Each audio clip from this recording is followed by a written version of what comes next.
හොඳයි එහෙමනම් සුබ සන්ධ්‍යාවක් හැමදිනාටම වැසිබර කාලගුණයක් තියෙනේත් මම හිතන්නේ කවිය ගැන කතා කරන්න හොඳ පරිසරයක් වැස්ස කියන්නේ. ඉතින් ඔයාලා හැමදිනාම ඉතාම ආදරෙන් පිළිගන්නවා අද දවසට.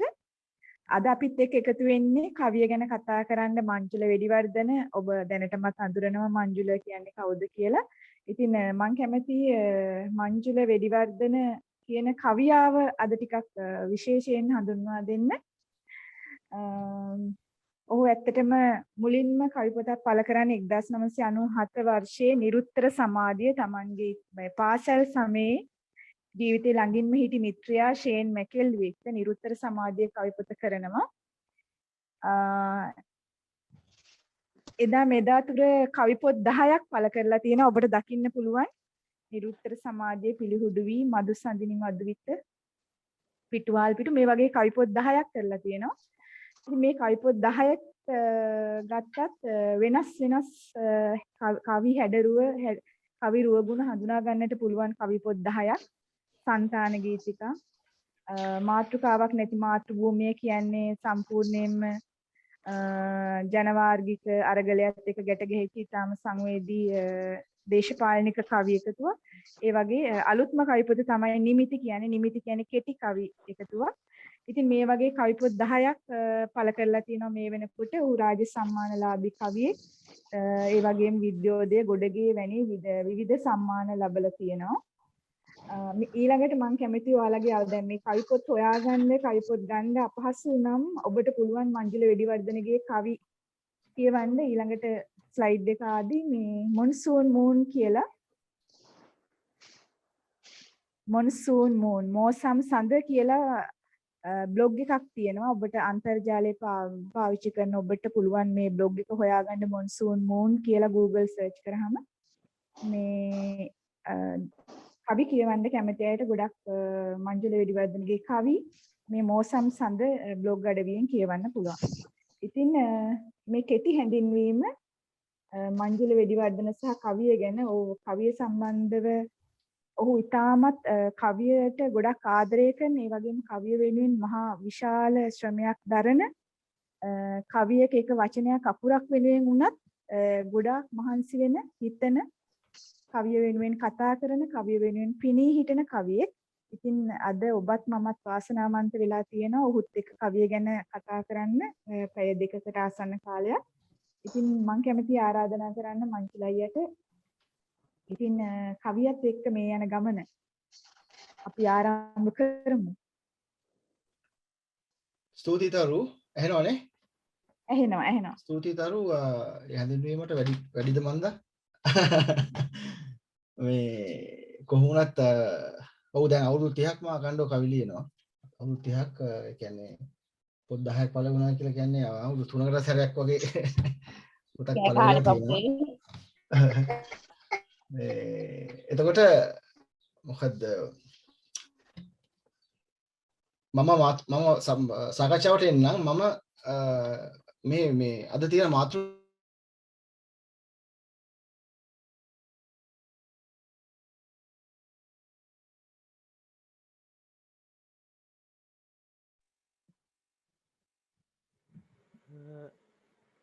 මංජුලංග මේ මියුට් වුණා වගේ මයික් එක.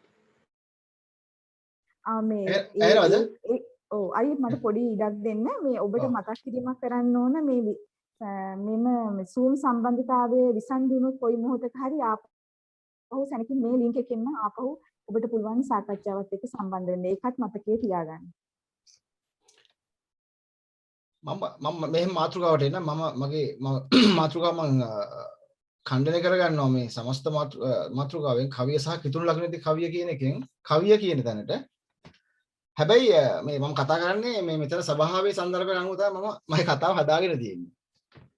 එතකොට මම පුද්ගලිකව විශ්වාස කරන දෙයක් තමයි අපි කියමුකෝ දේව ධර්ම විද්‍යාව කියලා අපි කියමුවා තියොලොජි හදාන්න ගොඩක් ඉන්නවා මෙතන. මම හිතන්නේ එහෙම ඉන්න පුළුවන්. එතකොට මේ දැන් මම කියන්නේ තියොලොජි කියන්නේ මම කියන්නේ විද්‍යානුකූල පදනමකින් දේව ධර්මය හැදෑරීම කියන ඒක භෞතිකව කරපු කරන අය මෙතන ඉන්න පුළුවන් සභාවේ. මම පුද්ගලිකව විශ්වාස කරන දෙයක් තමයි මේ බරපතල කාරණාව ක්‍රිස්තියානි කාලෙක්ට කියලා මේ හැදෑරීම විය යුතුයි. විද්‍යානුකූලව දේව ධර්මය හැදෑරිය යුතුයි. හැබැයි අධ්‍යාත්මය පාද ගන්න එක තමයි මේ විශාල වශයෙන් වැදගත්. තමන්ගේ අධ්‍යාත්මය පාද ගන්න එක. ඒතර අධ්‍යාත්මිකත්වය කියන්නේ මොකද්ද කියන එක මේ ගැන තාම හොඳට පැහැදිලි කරන්න කෙනා තමයි මේ සභාවේ ඉන්න මහින්ද රාමල් සහෝදරයා. එහෙනම් මම ඒ ගැන කතා කරන්න යන්නේ නැහැ. අධ්‍යාත්මිකත්වය කියන්නේ මොකද්ද කියලා. එතකොට ඒ වගේම අද මම කිතුණු කවිය හෝ කිතුණු කවියේ හැඩය ගැන කතා කරන්නේත් නැහැ. හැබැයි මම කතා කරනකොට තේරෙයි මොකද්ද මොන වගේ සන්දර්භයකද මම කතා කරන්නේ කියලා. මොකද කිතුණු කවිය හෝ කවියේ කිතුණු හැඩය ගැන කතා කරන්න ප්‍රාමාණිකයා විශේෂම විවේචකයා මම සලකන විදිහට මගේ ජීවිතේ මේ මහින්ද රාමල් සහෝදරයා. හින්දා වැඩි දික් වෙන්න ඕනේ නැති හින්දා මම සංක්ෂිප්තව මගේ මාතෘකාවට එන්නම්. මේ නමුත් මම මේ කතා කරනකොට මේ කතා කරද්දී ඉදිරියේදී මහින්ද රාමල් සහෝදරයා කතා කරයි මේ මාතෘකාවේ ඉතිරි අඩ ඒ මහින්ද රාමල් සහෝදරයා කතා කරන්න નિયમિત සංදර්භයේ විදිහට මම අනුමාන කරන වපසරියේ උදාහරණ තමයි මම මේ සංවාදයේ මගේ සංවාදයට අතුලත් කරගෙන තියෙන්නේ මහින්ද රාමල් සහෝදරයා ඉස්සරහදී කතා කරයි කියලා මම හිතන අනුමාන කරන උදාහරණ තමයි මම අරන් තියෙන්නේ. ඒක සිද්ධ වෙන්නේ කොහොමද කියලා මම කතාවේ අදාළ තැනට ආවම මම ඒක කියන්නම්. කවිය කියන්නේ මගේ විෂය. මම කලින් කිව්වා තරු වඳුරලා දුන්නොත් දන්නවා මෙතන ඉන්න සභාවේ ප්‍රේමන් මහින්ද රාමල් නුවන් වගේ අපේ පරම්පරාවේ අය දන්නවා. ඉතින් මම විශාල කාලයක් වැඩ කරලා තිනවා කවියත් එක්ක කියලා. ඒත් මගේ කේන්ද්‍රීය ආත්ම ප්‍රකාශනය තමයි කවිය. මම කවර සාහිත්‍ය ප්‍රවර්ගයක වැඩ කරුවත් මගේ කේන්ද්‍රීය මාධ්‍ය කවිය. එතකොට මම ඔය ප්‍රවීණ නවීන චරිත හැම ගොඩක් දන්නවා කවි ලියන. ඉතින් මම ගොඩක් මතභේදයට තුරු දෙන කවිය සම්බන්ධව විශාල කතන්දර කතිකා මගේ සංවාද ASCII පුවත්පත් සාකච්ඡා ASCII මම කියලා තියෙනවා. නමුත් අද මම මේ සාකච්ඡාවේ මගේ කතාව සාම්ප්‍රදායික අදහස් වපසරික තමයි මම හැසිරෙන්නේ. මොකද මෙතන අලුතෙන්ම ලියන්න පටන් ගන්න අය ඉන්න පුළුවන්. කවිය හැදෑරීම සඳහා ඒ හින්දා මම අර මතභේදාත්මක ආందోලනාත්මක දේවල් කියන්න යන්නේ නැහැ. මම බොහොම සාම්ප්‍රදායිකව කවිය සම්බන්ධ අදහස් කීපයක් තමයි සභාගත කරන්නේ. අපිට විශාල වශයෙන් මතභේදාත්මක දේවල් කතා කරනවා අපිට ඉදිරියේදී මේ කතිකාවේ දිවසිවර සාහිත්‍ය මංපෙත්වලදී අපි ඉස්සරහදී අවස්ථාවක් ලැබුණොත් කතා කරමු. මම ප්‍රවේශයක් විදිහට ගන්නවා පෙර අපර දෙදිග කාව්‍ය වපසරියේ පට්ට ගහපු නිර්වචන දෙකක්. උදාහරණ දෙකක්. මෙන්න මේ උපුටන දෙකේ විශේෂත්වය තමයි මොනතරම් පට්ට ගැහුවත් මේ අර්ථකථන වලින් අපිට ගැලවෙන්න බැරි වීම. කවිය ගැන අපි දන්නවා කප්පරක් උද්දෘත තියෙන ඕන තරම් හැමෝම කියලා තියෙනවා කවිය ගැන. මටත් අදහස් තියෙනවා මගේම අදහස්. නමුත් මෙන්න මේ මම මේ කියන අදහස් දෙක උච්චර පට්ට ගැහුවත් එකෙන් ගැලවෙන්න බැරි. ඒ අර්ථ දෙක දිගින් දිගටම ඒ අර්ථය ඇතුලේ තියෙන හින්දා. පළවෙනි එක මෙන්න මෙහෙමයි. වාක්‍යං රසාත්මකං කාව්‍යං රසවත් වැකිය කවියයි කියලා මේ විශ්වනාථ කියලා තියෙන විශ්වනාථ කියන සංස්කෘතික පඬිවරයා. සීවස් ගණනාවකට පෙර සාහිත්‍ය දර්පණ කියන කෘතිය ඇතුලේ ඔහු කවිය පිළිබඳ න්‍යායික මැදිහත් වීමක් කරපු මේ විශ්වනාථ කවිරාජ් කියන මහා කවියා මහා දාර්ශනිකයා ඉන්දියාවේ ඔහු කියලා තිනවා රසවත් වැකිය කවියයි කියලා. එතකොට ඊළඟට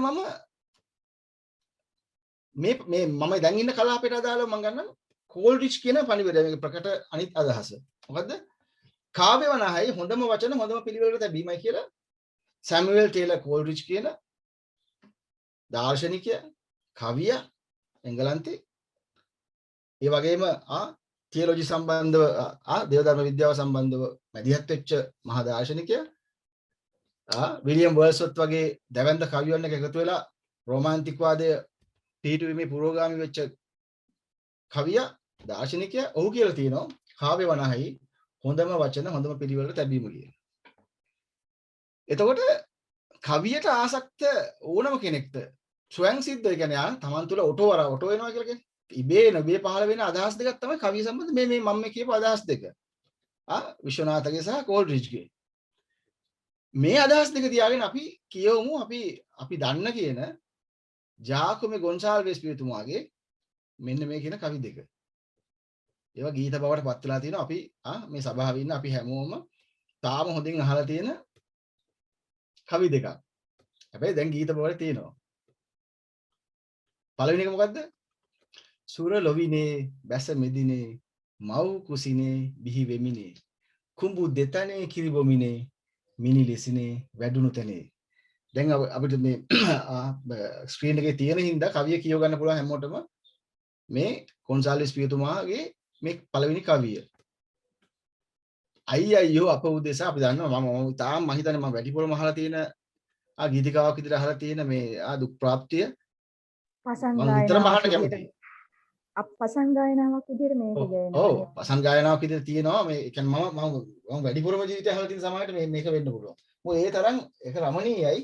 ඒක නිර්මාණය කරලා තියෙන ඇත්ත වශයෙන්ම මේ අපි අර අපිට ඇහෙන මල බෙර අපේ ඒ සංස්කෘතිය ඇතුලේ අපේ අපි දැන් ඉන්නයි කියන අපේ ශ්‍රී ලාංකික සංස්කෘතිය ඇතුලේ ඇහෙන නාද වර්ගයක් තියෙනවානේ. ඒ අර මල බෙර ඒ නාදෙට තමයි මේ ගම මේ කවිය මේ ලියලා තියෙන්නේ මේ පිළිවෙලටම. දැන් මම අර ඉහළ විශ්වනාථ සහ කෝල්රිච්ගේ අර්ථකථන ඔස්සේ තමයි මේ කවි දෙක කියවන්නේ දැන්. දැන් හැමෝම කියවන්න ඕනේ ඒක ඔස්සේ මේ කවිය. එතකොට අවසානයේ එනවා අවසානයේ දක්වාම මේ කවිය තව කොටසක් තියෙනව නේද තරු? ඕකේම. ඔව් හරි. තව කොටසක් තියෙනවා මම හිතන්නේ. රන් කෙඳිසේ වරල දිසේ රන් රඹසේ ගහන රැසේ. නිල් මිනිසේ සොබන ඇසේ සවන දිසේ විදුලි ඇසේ. ඊට පස්සේ රන් රුවසේ ගත වේ එහෙම ඇවිල්ලා කවිය ඉවර වෙනවා. එතකොට අපි කල්පනා කරමු මේ මම ඇත්තටම ජාකෝමේ ගොන්සාල්වෙස් පියතුමාගෙන් ගත්ත උදාහරණ දෙකක් හේතුව කවිය සම්බන්ධයෙන් මෙතන සභාවේ ඉන්න හැමෝම හිතන්න ඕනේ බරපතල කාරණාවක් උන්වහන්සේ අපිට මේ ඉතිරි කරලා ගිහලා දෙනවා. කවි ලිව්ව පමණක් නෙවෙයි ඒ විශාල අදහසක් ඉතිරි කරලා ගිහලා දෙනවා. මොකද්ද විශාල අදහස?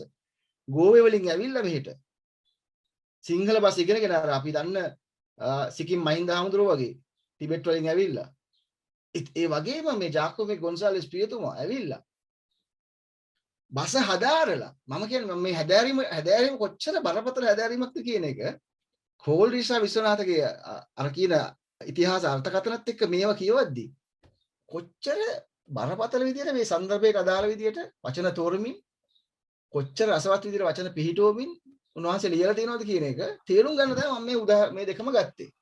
මේ කවි දෙකම ගත්තේ අපිට අදාළ සන්දර්භයේ මේ සාකච්ඡාට අදාළ සන්දර්භයට අවශ්‍ය හින්දා මේ ගත්තේ. එතකොට අපිට තාම තේරෙනවා අර අර්ථකථන දෙකෙන් මිදලා යන්න බෑ අපිට. කොච්චර මොනවා ලිව්වත් ඒකට දාගන්න පුළුවන්. දැන් අපි බලමු ඊළඟ කවිය. අපි දන්න විශේෂ හැමෝම දන්න දෙවිඳු උපන්නේ සතුනි දෙවිඳු උපන්නේ ඔහු ඒක ලස්සන ඒක අපිට නිරන්තරයෙන්ම අහන්න පුළුවන්. කෙලවරක් නැතුව අහන්න පුළුවන්. අතන දුක් ප්‍රාප්තියට අදාළව මෙතන උප්පත්තියට අදාළව එතකොට මේ දෙකේදී යොදලා තියෙන උන්වහන්සේ කොච්චර සවිඥානිකවද අපි කියමු විශ්වනාථ කියනවා වගේ විශ්වනාථගේ බරපතලම කෘතිය තමයි කාව්‍ය දර්පණ කියන එක සාහිත්‍ය දර්පණ කියන එක. ඒකෙදි අදාළ ඒකෙදි විශ්වනාථ පඬිවරයා කියන කතාවක් තමයි විශාල වශයෙන් මේ කියන්නේ මේ විරිත් ලක්ෂණ ගැන කවිය නම් ඒ සම්බන්ධව පසු කාලිනව වෙනස් වෙනස් අදහස් එනවා. ඒක උනාට මේ ලියලා තියෙන දේ ඒ යුගයට අදාළව කොච්චර බරපතලද කියලා හිතන්න. අපි තාම අපි කාටවත් අපි මේ අතර මෙතන ඉන්න කාටවත් මේ මට්ටමට ලියා ගන්න පුළුවන්ද?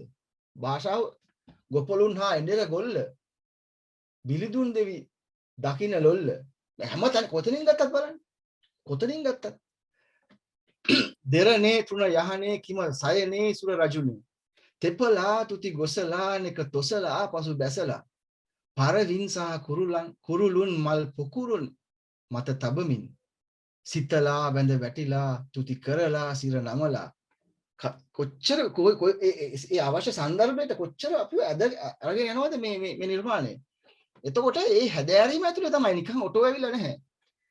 Taman තුල තිබුණු ටැලන්ටුව තියෙනවා මේක මතු කරගෙන භාෂාව හදාරමින් කොච්චර බරපතල විදියට ලියලා තියෙනවද කියන එක පෙන්වන්න තමයි අපේම මේ අපි මේ කතා කරන සන්දර්භයට අදාළ ක්‍රිස්තියානිට අදාළ සිංහලෙන් කතා වෙන සාහිත්‍යමය ක්‍රිස්තියානිට අදාළව ආරම්භයේ තියපු යුගයේ මේ මෙන්න මෙහෙම පටන් ගත්ත එකක් මේ අපි දැන් මේ කතා කරන සාකච්ඡාවට ඇවිල්ලා තියෙන්නේ මෙන්න මෙහෙම පටන් ගත්ත කවියක්.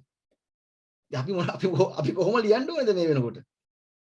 අපි කොච්චර දර්පණයක් ඉස්සරහට තියලා තින්නේ මේ ජාකෝබේ ගොන්සාල්විස් පියතුමා. භාෂ පාවිච්චි කිරීම සම්බන්ධව.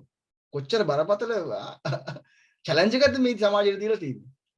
මම කියන්නේ එහෙම ලියපු අය කවුද ඊට පස්සේ? අපි ඒ ගැන අපිට වෙනම කතා කරන්න පුළුවන්. ඉතින් එතකොට මේ දැන් මට කියන්න අවශ්‍ය වෙන්නේ දැන් මේ අපි කියමුකෝ විශ්වනාථ සහ කෝල්රිච් පස්සේ අපි නූතන විචාරකයෙක්ට අපි යමු. නූතන මාක්ස්වාදී සාහිත්‍ය විචාරකයෙක් වන ටෙරි ඊගල්ටන් කවියක් how to read a poem කවියක් කියවගන්නේ කොහොමද කියන කෘතියේ ටෙරි ඊගල්ටන් කියන මාක්ස්වාදී විචාරකයා සාහිත්‍ය විචාරකයා සමකාලීන. ඔහු කියනවා කවියකින් කියවෙන අවකාශමය රූපකයේ හැර ඇතැම් විට එහි භාෂාව පිටිපස ඇති අදහස් උලුප්පා ගැනීම පිළිබඳ කතා කිරීම නොමග යවන සුළුය. භාෂාව වනහයි මෙතන වැදගත්. භාෂාව වනහයි සිතුවිලි ඔතා ඇති ඉවත දැමිය හැකි සෙලෝෆේන් කඩදාසියක් වැනි යමක් නොවේ. කවියක භාෂාව වන්නේ එහි අදහස් වලම පද යෝජනය නැතහොත් අන්වයයි. ඒතර ටෙරි ඊගල්ටන් කියන්නේ කියන දේ තේරෙනවා අපිට. එතකොට තේරෙනවා දැන් අපිට පැහැදිලි අර මූලික අර්ථයේම විකාශනයක් තමයි මේ තාම එන්නේ. ඒකේ විකාශනයක් තියෙනවා. ඒ අර්ථය මුළුමනින් බැහැර වෙලා නැහැ. ඒතකොට ඔහු භාෂාව ගැන කියන්නේ මොකද්ද? භාෂාව කියන්නේ සිතුවිලි ඔතලා තියෙන ඉවත දැමිය හැකි සිලෝපෙන් කඩදාසියක් නෙවෙයි. කියන්නේ ඒක ඒ තුල අනන්නේ කවිය විතරක් නෙවෙයි. සමස්ත සාහිත්‍යයටම අදාළව ගත්තම මේ සාහිත්‍ය මූලිකාංගය ගැන කතා කරද්දී කියවෙන ප්‍රධාන කාරණා දෙකක් තියෙනවා. ආකෘතිය සහ අන්තර්ගතය කියලා. ඒතර මේ මොහොතේනකොට අපි ඇත්තටම විග්‍රහ කරගන්න දෙයක් තමයි අපි සාහිත්‍ය කතිකාව ඇතුලේ කවිය ගැන හෝ වේවා නවකතාව කෙටි කතාව ගැන හෝ වේවා මේ දෙකෙන් එකක් ආකෘතිය සහ අන්තර්ගතය දෙකෙන් එකක් වෙන් කරලා කතා කරන්න බෑ කියන එක. ඒ දෙකම එකක්. ඒ කියන්නේ ව්‍යුහයක් විදිහට තියෙනවා. සමස්ත තනි ව්‍යුහයක් ඒක. ඒ කියන්නේ භාෂාව උඩින් ඔතලා නැහැ. භාෂාව ඒ තුලම දිය වෙලා තියෙන්නේ. අන්තර්ගතයේ තුලම දිය වෙලා තියෙන්නේ. එතකොට බොක්කෙන් දැන් ඒක තියෙන බොක්කෙන් ලියලා අපි කියන අර බොක්කෙන් කියලා කියන්නේ අපි කියන්නේ බොක්කෙන් කියලා කිව්වට ඇත්තට මේක ඇත්ත වචනේ තමයි හදවතින් එනවා කියන එක. මේ බොක්කෙන් ලියනවා කියලා කියන්නේ ඒක හදවතින් පැන නගිනවා කියන එක. ඒතර අර කෝල්රිච් පණිවිඩය තව තැනක කියනවා ඔහුගේ සාහිත්‍ය ජීවිතයේ තව තැනක කියනවා කෙනෙක්ගේ හදවතින් පැන නගින දේ තමයි කෙනෙක්ගේ හදවතින් ඒ කියන්නේ ලියන කෙනෙක් කවියක් ලියනවා කියලා හිතන්න. ලියන කෙනෙක්ගේ හදවතින් පැන නගින දේ තමයි කියවන කෙනාගේ හදවත ආමන්ත්‍රණය කරන්න කියලා. What comes from the heart goes to the heart කියලා කියනවා කවුද? කෝල්රිච්. එතකොට මොකද්ද? හදවතින් පැන නගින කවියක් ලියන තත්ත්වෙට එන්න නම් අපි මොකද කරන්න ඕනේ? අර හදවතේ අපි කලිනුත් කතා කරා. අපි දන්නවා ටැලන්ට් පිළිබඳ උපමාව. හදවතේ වලදාගෙන තියෙන ටැලන්ට් එක මතු කරගන්න ඕනේ. එහෙම නැත්නම් අපිට ලියන්න බෑ හදවතෙන් පැන නගින කවියක්. ඒක හිතලා කරන්න ඕනේ දෙයක්. ඒක සවිඥානිකව කරන්න ඕනේ දෙයක්.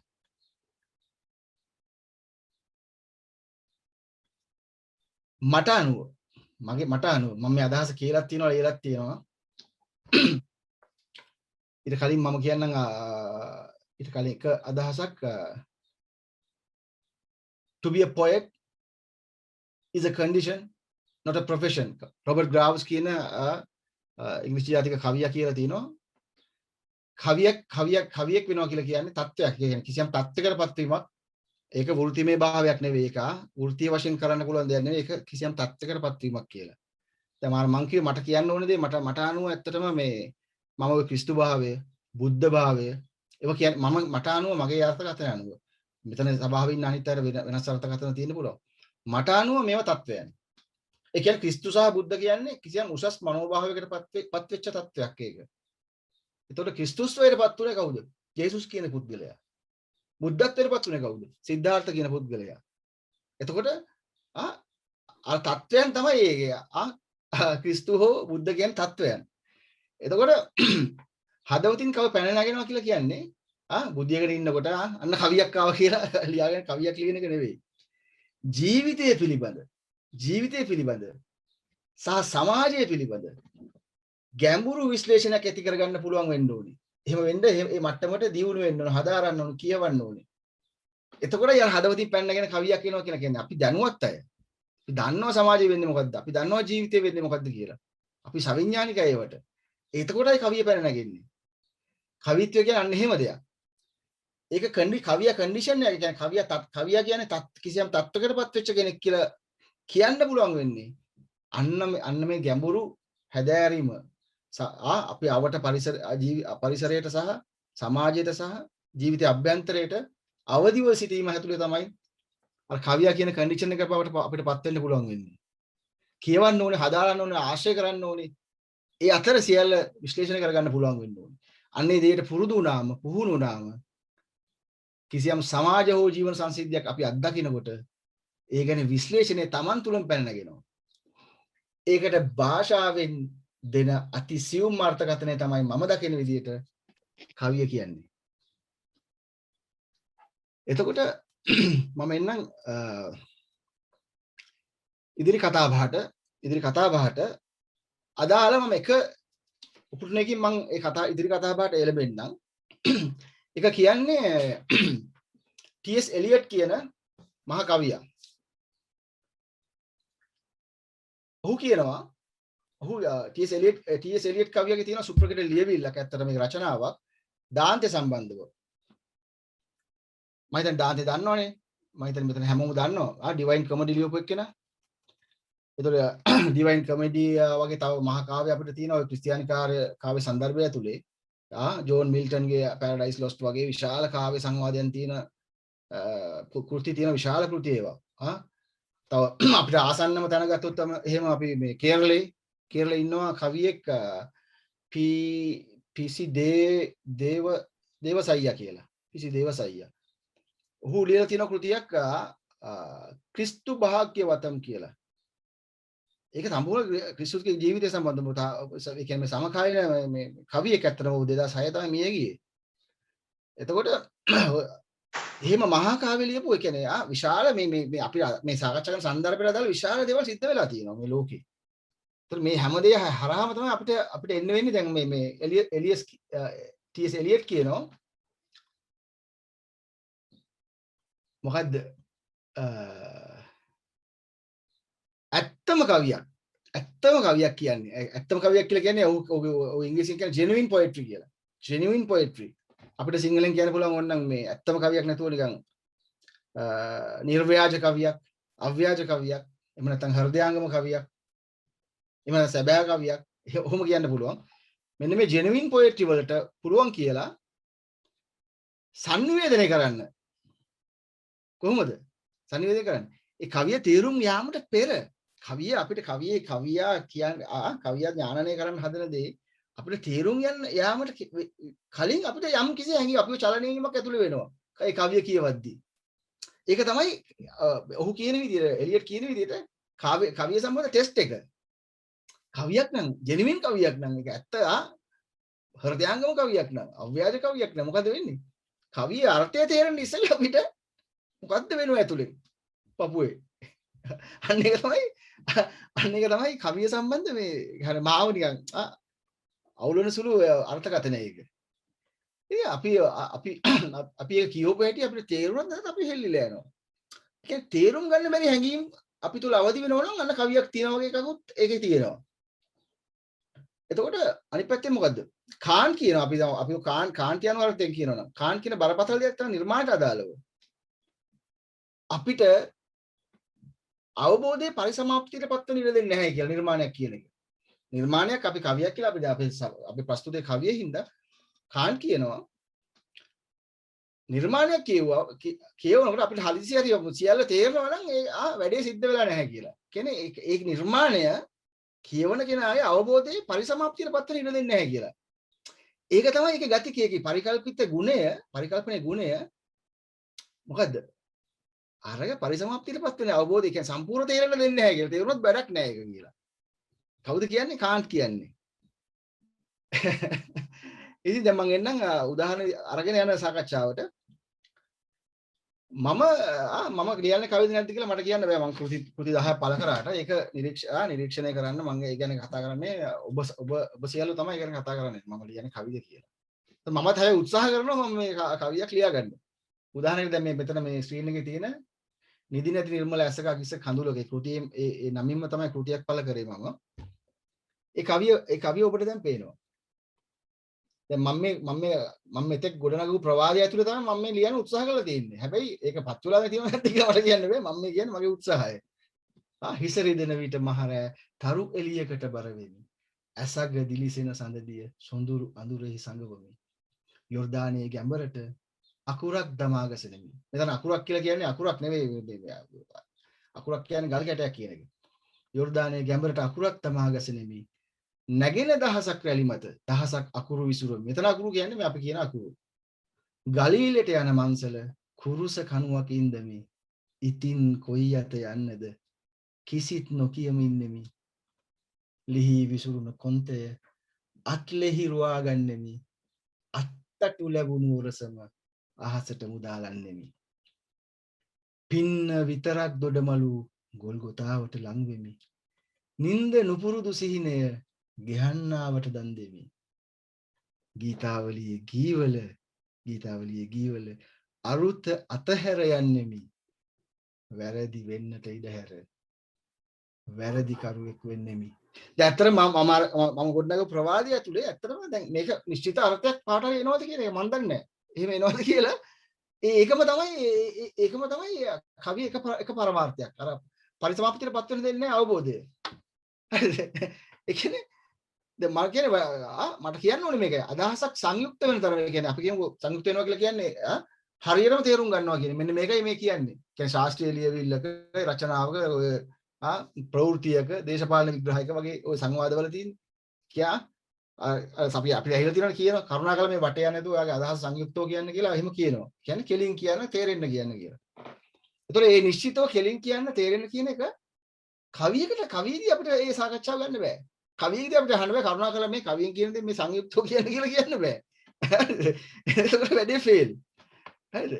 ගැඹුරු කවියක් නම් තල ගණනාවක් තියෙනවානේ රස ගණනාවක් තියෙනවා. දොරවල් ගණනාවක් අපිට තියෙනවා. ඒකට ඇතුල් වෙන්න කවුළු ගණනාවක් තියෙනවා. එකෙන් පිට වෙන්න අපිට. හරිද? හැබැයි රසය දැනෙන්නේ කොහොමද? මම අර කලින් කිව්වා වගේ. තමන් අත්දකින හදාරන ඒ දැනුමේට සාපේක්ෂව තමයි ඒ ඥානනය සිද්ධ වෙන්නේ. හරිද? හැබැයි දැන් අපි දැන් මේ සියල්ල ASCII මොකද වෙන්නේ? දැන් මම මේ කිව්ව නිර්මල අසක අගිස කඳුලක කවිය වගේම අපි කියමු සමාජ සංසිද්ධින්ද අපි සමාජ චලනයන්ට අපි අවබෝධයෙන් ඉන්නවා කියන එක සංවේදීව ඉන්නවා කියන එක. තව උදාහරණයක් තමයි අපි ගත්තොත් මම කවියක් ලියුවා ඇසතු ගහයට මරියනි කියලා. හරිද? මම හිතන්නේ තරු පළ කරා ඊට පස්සේ කවිය පළ කරමු. ඒ කවියේ තියෙන අර කුලියාපිටියේ ඒඩ්ස් සිද්ධියට අදාළ ඒ අයිසිද්ධියට අදාළ කවියක් ඒක. එතකොට ඒ සිද්ධිය මම හිතන්නේ හැමෝටම මතක ඇති මෙතන සභාවේ ඉන්න මතක ඒ කියන්නේ දන්නේ නැති කවුරු ඉන්නවනම් පස්සේ දන්න කෙනකින් අහගන්න. මොකද ඒ සංසිද්ධීන් එක්ක හරහා තමයි අපි හැමෝම යන්න ඕනේ. නොදන්න කයත් ඉන්න පුළුවන් නමුත් ඒක මතක් කරගන්න. එතකොට මේ අපේ සමාජ පසුගාමීත්වය පිළිඹු කරන විශාල සිදුවීමක් තමයි මේ කුලියාපිටියේ මේ දරුවට වෙච්ච සිද්ධිය. ඒතකොට ඒ ගැන විශාල මැදිහත් වීමක් කරන ওই සමාජ ජාල අතර. ඒ ASCII තිබුණා මොකද්ද? ප්‍රසාද් අලුත්වත්ත කියන මේ නූතන ග්‍රැෆික් චිත්‍ර අඳපු චිත්‍රයක් තිබුණා. ඒ චිත්‍රයට පදනම් වැටලා තිබුණේ මේ විශාල ඔහු කොන්ට්‍රාස්ට් කරලා හදලා තිබිච්ච මේක පියතා කියලා අපි දන්නවා පියතා කියලා. පියතා කියලා තියෙනවා මොකද්ද? මයිකල් ආන්ජලෝගේ මූර්තියක්. ඒ කියන්නේ ලතින් මූලයක් තියෙන පියතා කියන වචනේ පියතා කියලා මූර්තියක් තියෙනවා. මෙතන පළ කරයි තරු සහ අපේ සහෝදරයා. පියතා කියන ඒකේ පියතා කියලා කියන්නේ ඔය ලතින් අදහසෙන් මනස්ථාපය කියන තේරුම තමයි ඒ කියන්නේ මිකලාන්ජලෝ ආ කියන්නේ 1500 වගේ කාලෙක හරි ඉස්සරහට අපි දන්නවා මේ වික්ෂෝප මාතාව වික්ෂෝප මෑණියන්ගේ වික්ෂෝප මෑණියෝ තමයි මෙන්න මේකේ ඉන්නේ මේ පියතා කියන මේකේ පියතා කියන මූර්තියේ හරිද එතකොට මනස්ථාපය මේ කිරිගරුට මූර්තියේ මේකේ විවිධ ඇන්ගල් විවිධ කෝණ වලින් ගත්ත රූප පින්තූර තියෙන අන්තර්ජාලය බලන්න පුළුවන්. මේ මනස්තාපය කියන්නේ මොකද්ද? මනස්තාපය කියන්නේ මොකද්ද? ඒක නිශ්චිත අර්ථයක් නෑ. මම හිතන්නේ නිශ්චිත අර්ථයක් මට නම් දැනෙන්නේ නෑ. මේක වේදනාව, කරුණාව, ආදරය, क्षමාව, පශ්චත්තාපය, ඒ වගේ විශාල හැඟීම් සම්මිශ්‍රණයක් තමයි මම හිතන්නේ මනස්තාපය ඇතුලේ මට දැනෙන්නේ. එතකොට මේ අම්මා කෙනෙක් සහ පුතෙක් අතර තියෙන ගනුදෙනුවේ බරපතලකම ඒක තේරුම් කරන්න පියත තරම් කෘතියක් නෑ ඇත්තටම. මේ මරියාවන් සහ ජේසු මේ කුරුස ගහින් බීමට ගත්ත ජේසුව මේ උකුල තියාගෙන ඉන්න ඒ සකල මුළු සමස්ත ඉතිහාසයේ පුරාම අම්මලා විඳින වේදනාව කියන්න මේ තරම් එකක් නෑ. හැබැයි විශාල දෙයක් තියෙනවා. මයිකල් ඇන්ජලෝ කරලා තියෙන වැඩක් විශාල දෙයක්. මොකද්ද? මේකේ අර අපි දන්න අපේ අම්මලා වගේ හොට්ටු පෙරාගෙන යන අම්මගෙන නෙවෙයි ඉන්නේ මේකේ. මේ කෘතියේ ඒක කලාකරුවගේ වැඩේ කියන්නේ. අන්නේ ඒ නිර්මාණය ඒ ඔරිජිනල් චිත්‍ර පින්තූරේ තියෙන කලර්ස්මයි යූස් කරලා තියෙන්නේ. ඒ අම්මා ඉඳන් ඉන්න කහ පාට මේ හැට්ටේ එහෙම ඒ නිර්මාණ ඒක දැක්කම අර මගේ මාතුල හිටපු අර මට චිත්‍රයට යන්න ආදි ඒක රිදෙන්න ගත්තා. ඒකෙන් තමයි ඇත්තටම මේ කවියට එන්නේ මෙන්න මේ චිත්‍රය හරහා. ඒතර ඒකේ විශාල ගෞරවයක් අර අපි අඛණ්ඩව යන නිර්මාණයක් යනවා වගේ පියත හරහා මේකට ආවා, මේක හරහාමයි කවියට ආවා වගේ එහෙම දිගටම නිර්මාණවලින් එහෙමයි වෙන්නේ.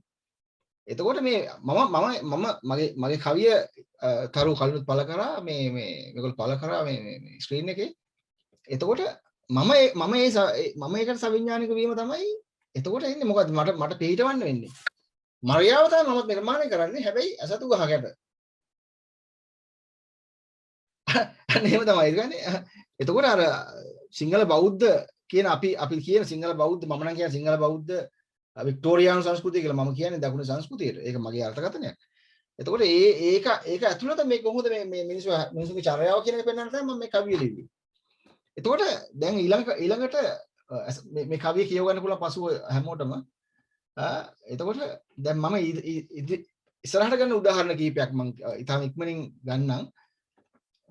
එතකොට මේ සංවාදයේ හරහාම තමයි මම ඉස්සරහට යන්නේ. ඉතාම කෙටියෙන් යන්න උත්සාහ කරන්නම්. හරිද? එතකොට මම මේ උදාහරණ ඉස්සරහට ගන්න උදාහරණ කවිය අරගන්නේ මේ සංවාදයේ කිතුණු කවියේ වෙතට අරන් යන්න නියමිත නාමල් සහෝදරයට කතා කරන නියමිත සන්දර්භයේ විදියට මම අනුමාන කරන උදාහරණ කීපයක් තමයි මම ගන්නෙ. හරිද? මම මුලින් කිව්වා මම තැනට ආවම කියන එක මෙන්න මේකයි මට කියන්න අවශ්‍ය වෙන්නේ. මම මේ උදාහරණට ගන්න හැමෝම මේ එරික්ගේ කවිය පළ කරලා තියෙනවා මෙතන. එරික් ඇතුළු එරික් කියන ජේෂ්ඨයා ඇතුළු හැමෝම ඒ ඉස්සරහට පළ වෙන හැම කවියක්ම සංස්කෘතික වශයෙන් කතෝලික සංදර්භයක් ක්‍රිස්තියානි සංදර්භයක් තියෙන අය තමයි මේක ලියලා තියෙන්නේ. මේ කවිය ලියලා තියෙන්නේ. මම මේ ඉස්සරහට ගන්න උදාහරණ. මේ එරික්ගේ පාස්කෝ හේවත් භූමි දානය ඇතුළු අනිත් කවි. හැබැයි මට නිශ්චිතව කියන්න ඕනේ ක්‍රිස්තියානි හෝ එහෙම තැනක අදිනිශ්චය වෙලා නැහැ මේ කිසිම කෙනෙක්. මේක මේ කවිය සම්බන්ධ මහා කතිකාවේ දකුණේ තියෙන ඒ කතිකාව ඇතුලේ කවිය විදියට ස්ථානගත වෙච්ච අය තමයි එරික් ඇතුළු අනිත් අය හැමෝම. හැබැයි අර සම්භවය සංස්කෘතික සම්භවයේ තියෙන හින්දා ඒ මූලයන් තියෙන හින්දා ඒගොල්ලෝ ඇතම් විට කවි ඇදලා ගන්නවා තමන්ගේ සංස්කෘතිය උරුමයන් ඇතුළෙන්. අන්න ඒක තමයි මට කියන්න ඕන වෙන්නේ. ඒතර මේක උදාහරණ ගන්න හැමෝම අන්න එහෙම සංස්කෘතික උරුමයක් තියෙන අය. හැබැයි කිසිම කෙනෙක් මේ කියන අපි කියමු එක කතෝලික ලේඛක පරිෂදවල අත්ත පළාතක වද්ද ගන්නයි නෙවෙයි. ඒගොල්ලෝ යන්නෙත් නැහැ. හරිද?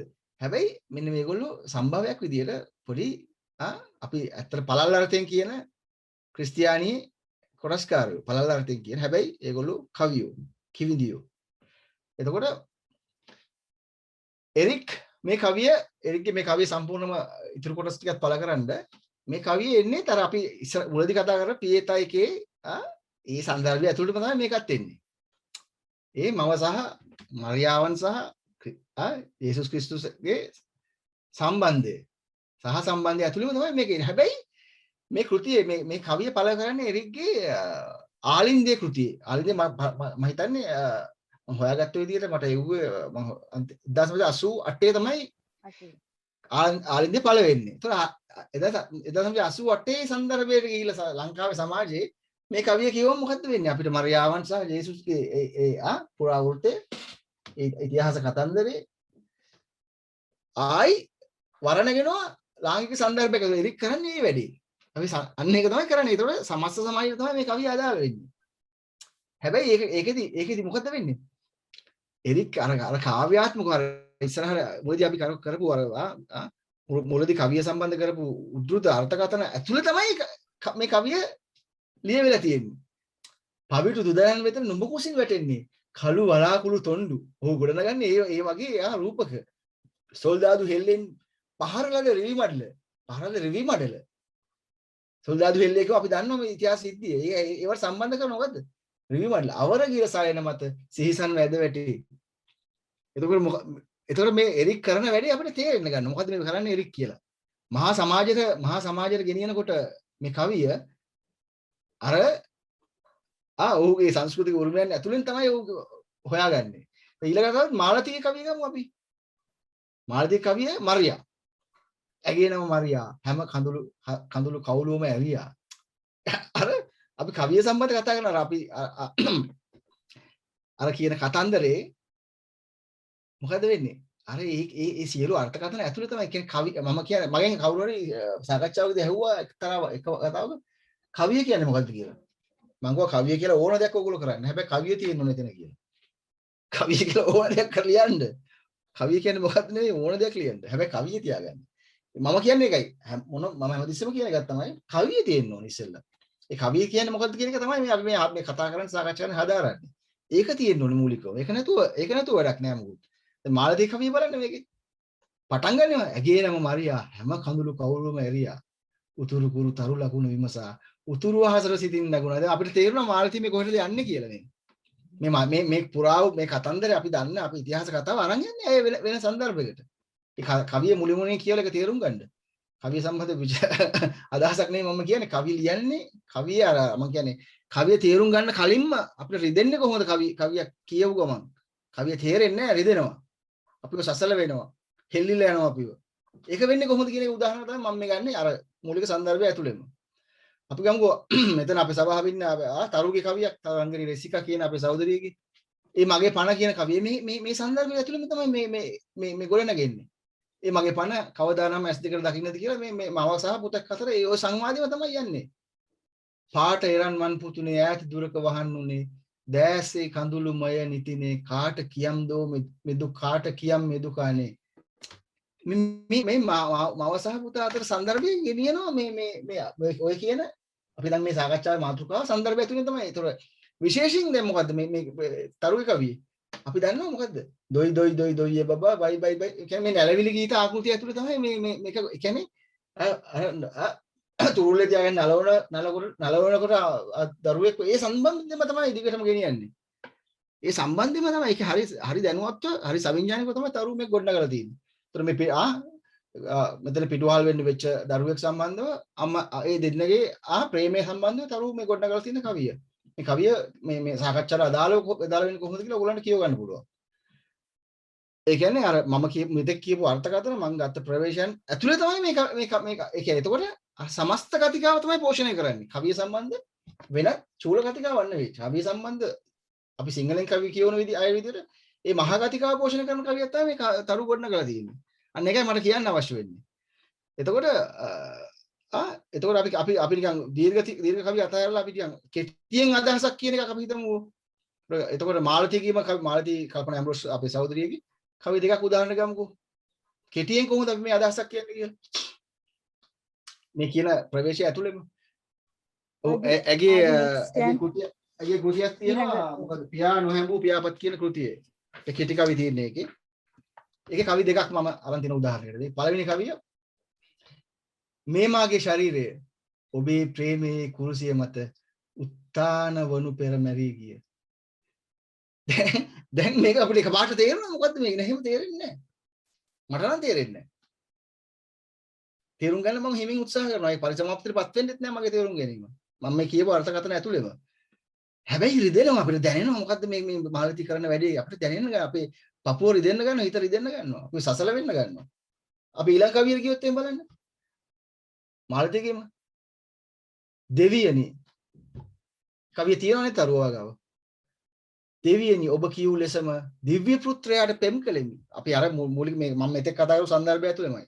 දෙවියනි ඔබ කියූ ලෙසම දිව්‍ය පුත්‍රයාට පෙම් කළෙමි. ඔහු උත්තාන උදා සිට මා විරහ වෙමි. මේ කියන්නේ මොකද්ද? මේක පාට තේරෙනවද මොකද්ද මේ නිකන්? එහෙම නෑ. එහෙම තේරෙන්නේ නෑ. තේරෙන්න ඕනෙත් නෑ. හැබැයි අපිට රිදෙන්න එක අපේ චලනය ඇතුලෙන් අපිව හෙල්ලෙන්න ගන්නවා. මානසික මේ කරන වැඩෙන්. හරිද? අන්න ඒකයි මම කියන්නේ අපි කව හයිකු කවිය අපි කව මේ කෙටි කවියේ පදනම ගත්තොත් හයිකු කවිය ඒ විශාල දාර්ශනික බෞද්ධ දාර්ශනික ආభాෂයක් ඇතුළු දාර්ශනික පදනමකින් තමයි මේ කවිය පැන නැගෙන්නේ. අර මං කලින් අපි ගත්ත දාර්ශනික අපි ටෙරි ඊගල්ටන් වෙන්න පුළුවන් අපි උදාහරණයක් ගත්ත විශ්වනාථ වෙන්න පුළුවන් කෝල්ඩ්රිජ් වෙන්න ඔක්කොම දාර්ශනික කවියක දාර්ශනිකත්වය බෙදලා තියෙනවා. මොකද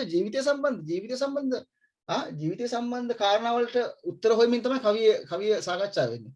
ඒක නිකන් ඉබේම ස්වයං සිද්ධව දාර්ශනික පදනමකට යනවා බරපතල ඇත්ත අදහසකින් හෘදයාංගම කවි ගොතනකොට. දාර්ශනික පදනමකට මම මේ මාල්දී උදාහරණ දෙකක් ගත්තොත් බෞද්ධ දර්ශනයෙන් එන අර හයිකු කවිය අපි ක්‍රිස්තියානි සන්දර්භයක ඇතුළත් මෙහෙම කවි තියෙන්න පුළුවන් කියන එකට උදාහරණයක්. බරපතල විදිහට මේක ලිව්වොත් මම දැකලා තියෙනවා මේ ජේසු අද දවසේ ජේසු කියන මේ බඩවිය ඇතුලේ තාම කෙටි කවි ලියන්න උත්සාහ ගත්ත විශාල අවස්ථාවන් ගණනාවක් තියෙනවා. ඒ ගැන අපි වෙන දවසක කතා කරමු. එතකොට ප්‍රධානම දේ තමයි මොකක් ලිව්වත් අර කවිය තියෙන්න ඕනේ කියන එක. හරිද? ඒක තමයි ප්‍රධාන දේ. එතකොට අද මේ මොහොතේ ක්‍රිස්තියානි කාල ලකුණ තියෙන කවි. ඒ මොකද්ද කියලා නාමල් සහෝදරයා පැහැදිලි කරයි. මම කියන්නේ නැහැ. එතකොට මම හිතන විදිහට අද දවසේ මේ ක්‍රිස්තියානි කාල ලකුණු තියෙන කවි ලියන බරපතලම කවි විදිහට මම දකින්නේ මගේ අදහස පුද්ගලික නිරීක්ෂණය වජිර දීප්ති තෙන්නකෝ වීරකෝන් කියන මේ කවියා කෘති කීපයක් පළ කරලා තියෙනවා. ඔහු ලියන කවි ඇතම් යෙදුම් කවි හෙල්ලිලා යනවා. ඇත්තටම හෙල්ලිලා යනවා ඒවා. කියන්නේ අර නිකන් කවිය තේරෙන්න ඉස්සෙල්ලා නිකන් අපිව ඇවිලෙනවා ඇතුලෙන්. හරිද? වජිරගේ කවි දෙකක් මම උදාහරණයක් ගත්තා. මම ගේනවා මේ සභාවේ මේ සාකච්ඡා පෝෂණය කරන්න. මේ සාකච්ඡා පෝෂණය කරන එකක් තමයි ජෝකස් කියලා. අපි ගමු නිකන් මේ මිනිස්සුගේ ජීවිතය සම්බන්ධ විවරණයක් ඔහු කවියට ගේන්නේ කොහොමද? මේ අපේ මේ කතා කරන සංස්කෘතික වපසරිය ඇතුලේ ජීවිතයක් කොහොමද ඔහු ගේන්නේ? ජේසුනි මරියනි ජේසු මරිය දුසේතුමනි. ජෝකස් මාළුවික්කේ ගීතිකා කිය හැඩි දෙමළ බලි කකුල් බර යොදා පැඩල් එක පාගෙන පුල්ල යට කූරට මාපටින් එල්ල දමා බ්‍රේක් ගසන ලෑල්ලයි මන්නේ තනි අතටගෙන මිනි බඩු මෙන්න බඩු කියා මාළු පෙන්නන පරා පැටියෙක් වුණත් නොතලා කොරාරින නාගරි හබරලි වන්නෝ පන්නාව කාරැල්ලු මීමැටි තෙප්පම් මාළු විතරක් විකුණන ලෙල්ල මේ සෙල්ලම කොච්චර දිනුවත් පරදින අන්න ඔහු ජීවිතය ඇතුළට එබිලා බලනවා. කවුද? වජිර දීප්ති ජෝකසරහා ජේසුත් මාළුකාරයෙක් ආඩම්බරෙන් පවසන කොහොම හරි ඉහ ගහගෙන හිනහෙන හැම යත්තුවම වලාලේ කරගත් තනි ඇහේ ජෝකස් කවිය ඉතුරු කොටස දාන්න ස්ක්‍රීන් එකට තියෙනවා නම් තනි ඇහේ ජෝකස් එක බොත්ත මේ කමිසේට මෙන්න බලන්න. ඔහු ගොඩනගෙන රූපක හැම යත්තුවම වලාලේ කරගත් තනි ඇහේ ජෝකස් එක බොත්ත මේ කමිසේට තනියට ඉන්න සුදු යකඩ කුරුසය වගේ ජෝකස්ගේ ජීවිතය ඇන දෙක තුනකින් එල්ලෙන මේ අපි කතා කරන සන්දර්භයට කොච්චර අදාළ කරගන්නවද මේ ජීවිතේ? කවුද? වජිර. බලන්න ඇවිත් හවසට වාඩියට මික්ස් රයිස් එකක් බාගෙන හේනිල දෙකක් ඇනගෙන ලැගේජ් පෙට්ටිය සිලිසිරුවෙත් දාගෙන මා මවුනී අති ප්‍රේමනීය ගයාගෙන ගීතිකාව ගාගෙන තමයි යන්නේ ෂොට් එක උද්දාලා. මේ ඇත්ත ජීවිතේ මේ ජීවිතේ ගේන හැටි බලන්න කවියට. ඒතර මේ කවිය තියෙන්නේ මේ මොකක් හරි චූල සම්ප්‍රදායක කල්ට් එකක නෙවෙයි මේ මහා සම්ප්‍රදාය කවිය ඇතුලේ තමයි මේ කවිය කියවෙන්නේ. අනේක කියන්නේ කවි ලියනකොට අපි හැමතිස්සෙම එන්න ඕනේ මහා සමාජය අමතන්න පුළුවන් කවියක් තමයි නිර්මාණය කරගන්න ඕනේ. දැන් බලන්න එතකොට අපි හැමෝම අපි මේ සභාවේ ඉන්න හැමෝටම අතිශයින් ළඟ සංවේදී වෙච්ච එකක් තමයි අපි දන්නවා මේ අවුරුදු දෙකකට කලින් වෙච්ච සිද්ධිය පාස්කු දවසේ. එතකොට ඒ සිද්ධිය ගැන වජිර කොහොමද හිතන්නේ? වජිර දීප්ති වීරකෝන් කවියා. ඔහු කවියක් ගොඩනගනවා මට දුක වම් පැත්තේ හොරාගෙන. මේ කවදාද ලියන්නේ මේ කවිය? කවදාද කවිය ලියන්නේ පොඩ්ඩක් මම දෙන්නේ කියන්නක්. හරියටම අවුරුදු දෙක ලැබුණු දවසේ 21 ආත් වෙනිදා. ඊළඟ කවිය ගන්න. ඊළඟ ඔව් කවිය. 21 වෙනිදා. ඔව් මම ඉක්මනින් යනවා මොකද වෙලා නැති හින්දා. හරිද? එතකොට වජිර මොකද්ද කියන්නේ? අවුරුද්දක් සමානයි විනාඩියක්. විනාඩි 2ක නිහඬතාවක්. ගාබ්‍රියෙල් අසමත් වූ අප්‍රියල් අවසානයට ආසන්නයි. ඔන්න කවියට එළඹෙනවා ඔහු. ඔර සම්භාගයක් ගීතිකා භාගයක් සමග සීතල නැටි නැත්තල පවා අපි පහු කළා ලසවින් අවුරුදු නම් ජයටම තිබුණා. ඔහු ගොඩනගනදී මම හිතන්නේ සභාව හැමෝටම තේරෙනවනේ. ඒ කියන්නේ ඊටාම බරපතල දෙයක් ඔහු කියන විදිය කොච්චර සංකීර්ණ විෂයක්ද මේ කියන්නේ. බඩේ ගෙඩියක් දකින බඩේ ගෙඩියක්සේ දකින මේ දරු ගැබර දැන් දෙවසරයි. බඩේ ගෙඩියක්සේ දකින. ඒක පපුව හෙල්ලිලා යනවනේ. මන්ද මට නම් ඒක තමයි කියන්නේ වැඩි තේරෙන්න කලින් හෙල්ලිලා යනවා. රෙපරමාදුවන්ට වගේ නෙවෙයි රෝමානු කතෝලිකයන්ට ගබ්සාව පාපයක් මේ ගෙඩිය අයින් කරන්න බෑ. පාස්කුව කියන්නේ වන්න සීරියස් තැන. පාස්කුව කියමු අපේ මෙතෙක් තිබිච්ච සංකල්ප. පාස්කුව කියවම මොකද්ද අපිට අපේ ප්‍රධානම මේ සංදර්භයේ ඉන්න හැමෝගෙම සංස්කෘතික වශයෙන් මටත් ප්‍රධානම මේ අපේ අදහස පාස්කුව කියන්නේ මරණයේ සැමරුමක්. අන්න වජිර දීප්ති අපිව රිද්දනවා. අම්බානෙක. ඊට පස්සේ මොකද කරන්නේ ඔව්? අන්න ගේන අමුතුම තැනකට මොකද්ද? කනකස් බෑවා අමාවක සඳ බැලූ වියසිදුරේ ඇලී තිබූ මඩ පිඩක වැලි කැටය කැස් බෑ ඇසක ගාවා මුතු බෙල්ලෙකුගේ ගැබ තුල දැන් මුතු ඇටයක්. අන්න කොහමද? ඉන්දියන් සාගරේ මුතු ඇටයට කරපු දේ වජිර. ඒක තමයි කවිකම. ඒක තමයි ජීවන අත්දැකීම ඇතුලේ පපුව ඇතුලෙන්ම ගලන කවිය. මේ සමාජ සංසිද්ධීන් පව කොහොමද මේක මෙහෙම නැතුව අපිට අදහසක් විදිහට කියලා වැඩන්න මෙච්චර රිදෙන විදිහට කියන්න පුළුවන් එහෙමයි.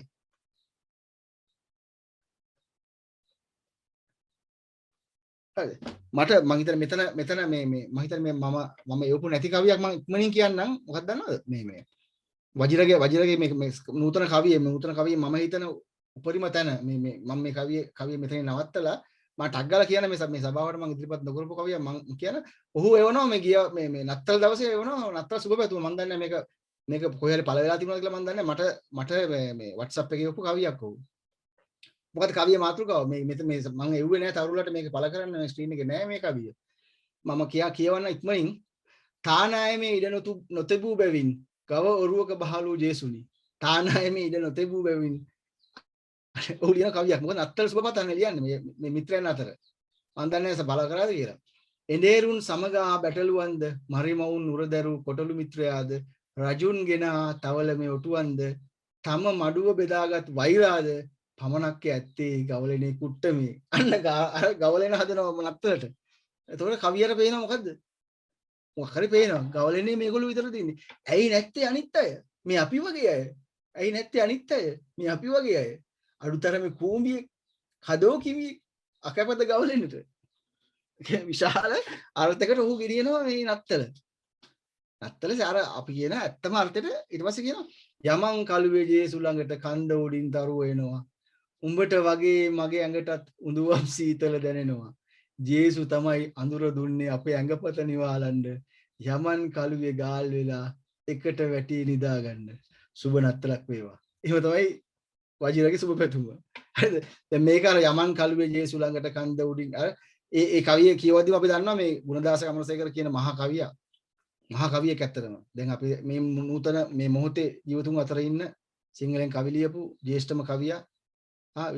ඒක කිසිම විවාදයක් නැහැ. ඔහු පිළිගන්න ජ්‍යෙෂ්ඨම සහ බරපතල මහා කවියෙක් විදියට. ඔහුගේ තියෙනවා කවියක් මොකද්ද? අඳුර අපේ දුක නිවාවි කියලා. ඒක තමයි මේ වජිර ගන්න මේ නත්තල ගැන කියන්නේ. යමන් කළුවේ දර යන්න කන්ද උඩින් අඳුර එනවා. උඹට වගේම මගේ ඇඟටත් හරිම මහන්සිය දැනෙනවා. අඳුර තමයි අපේ ඇඟපත නිවන්ට දෙවියෝ එව්වේ.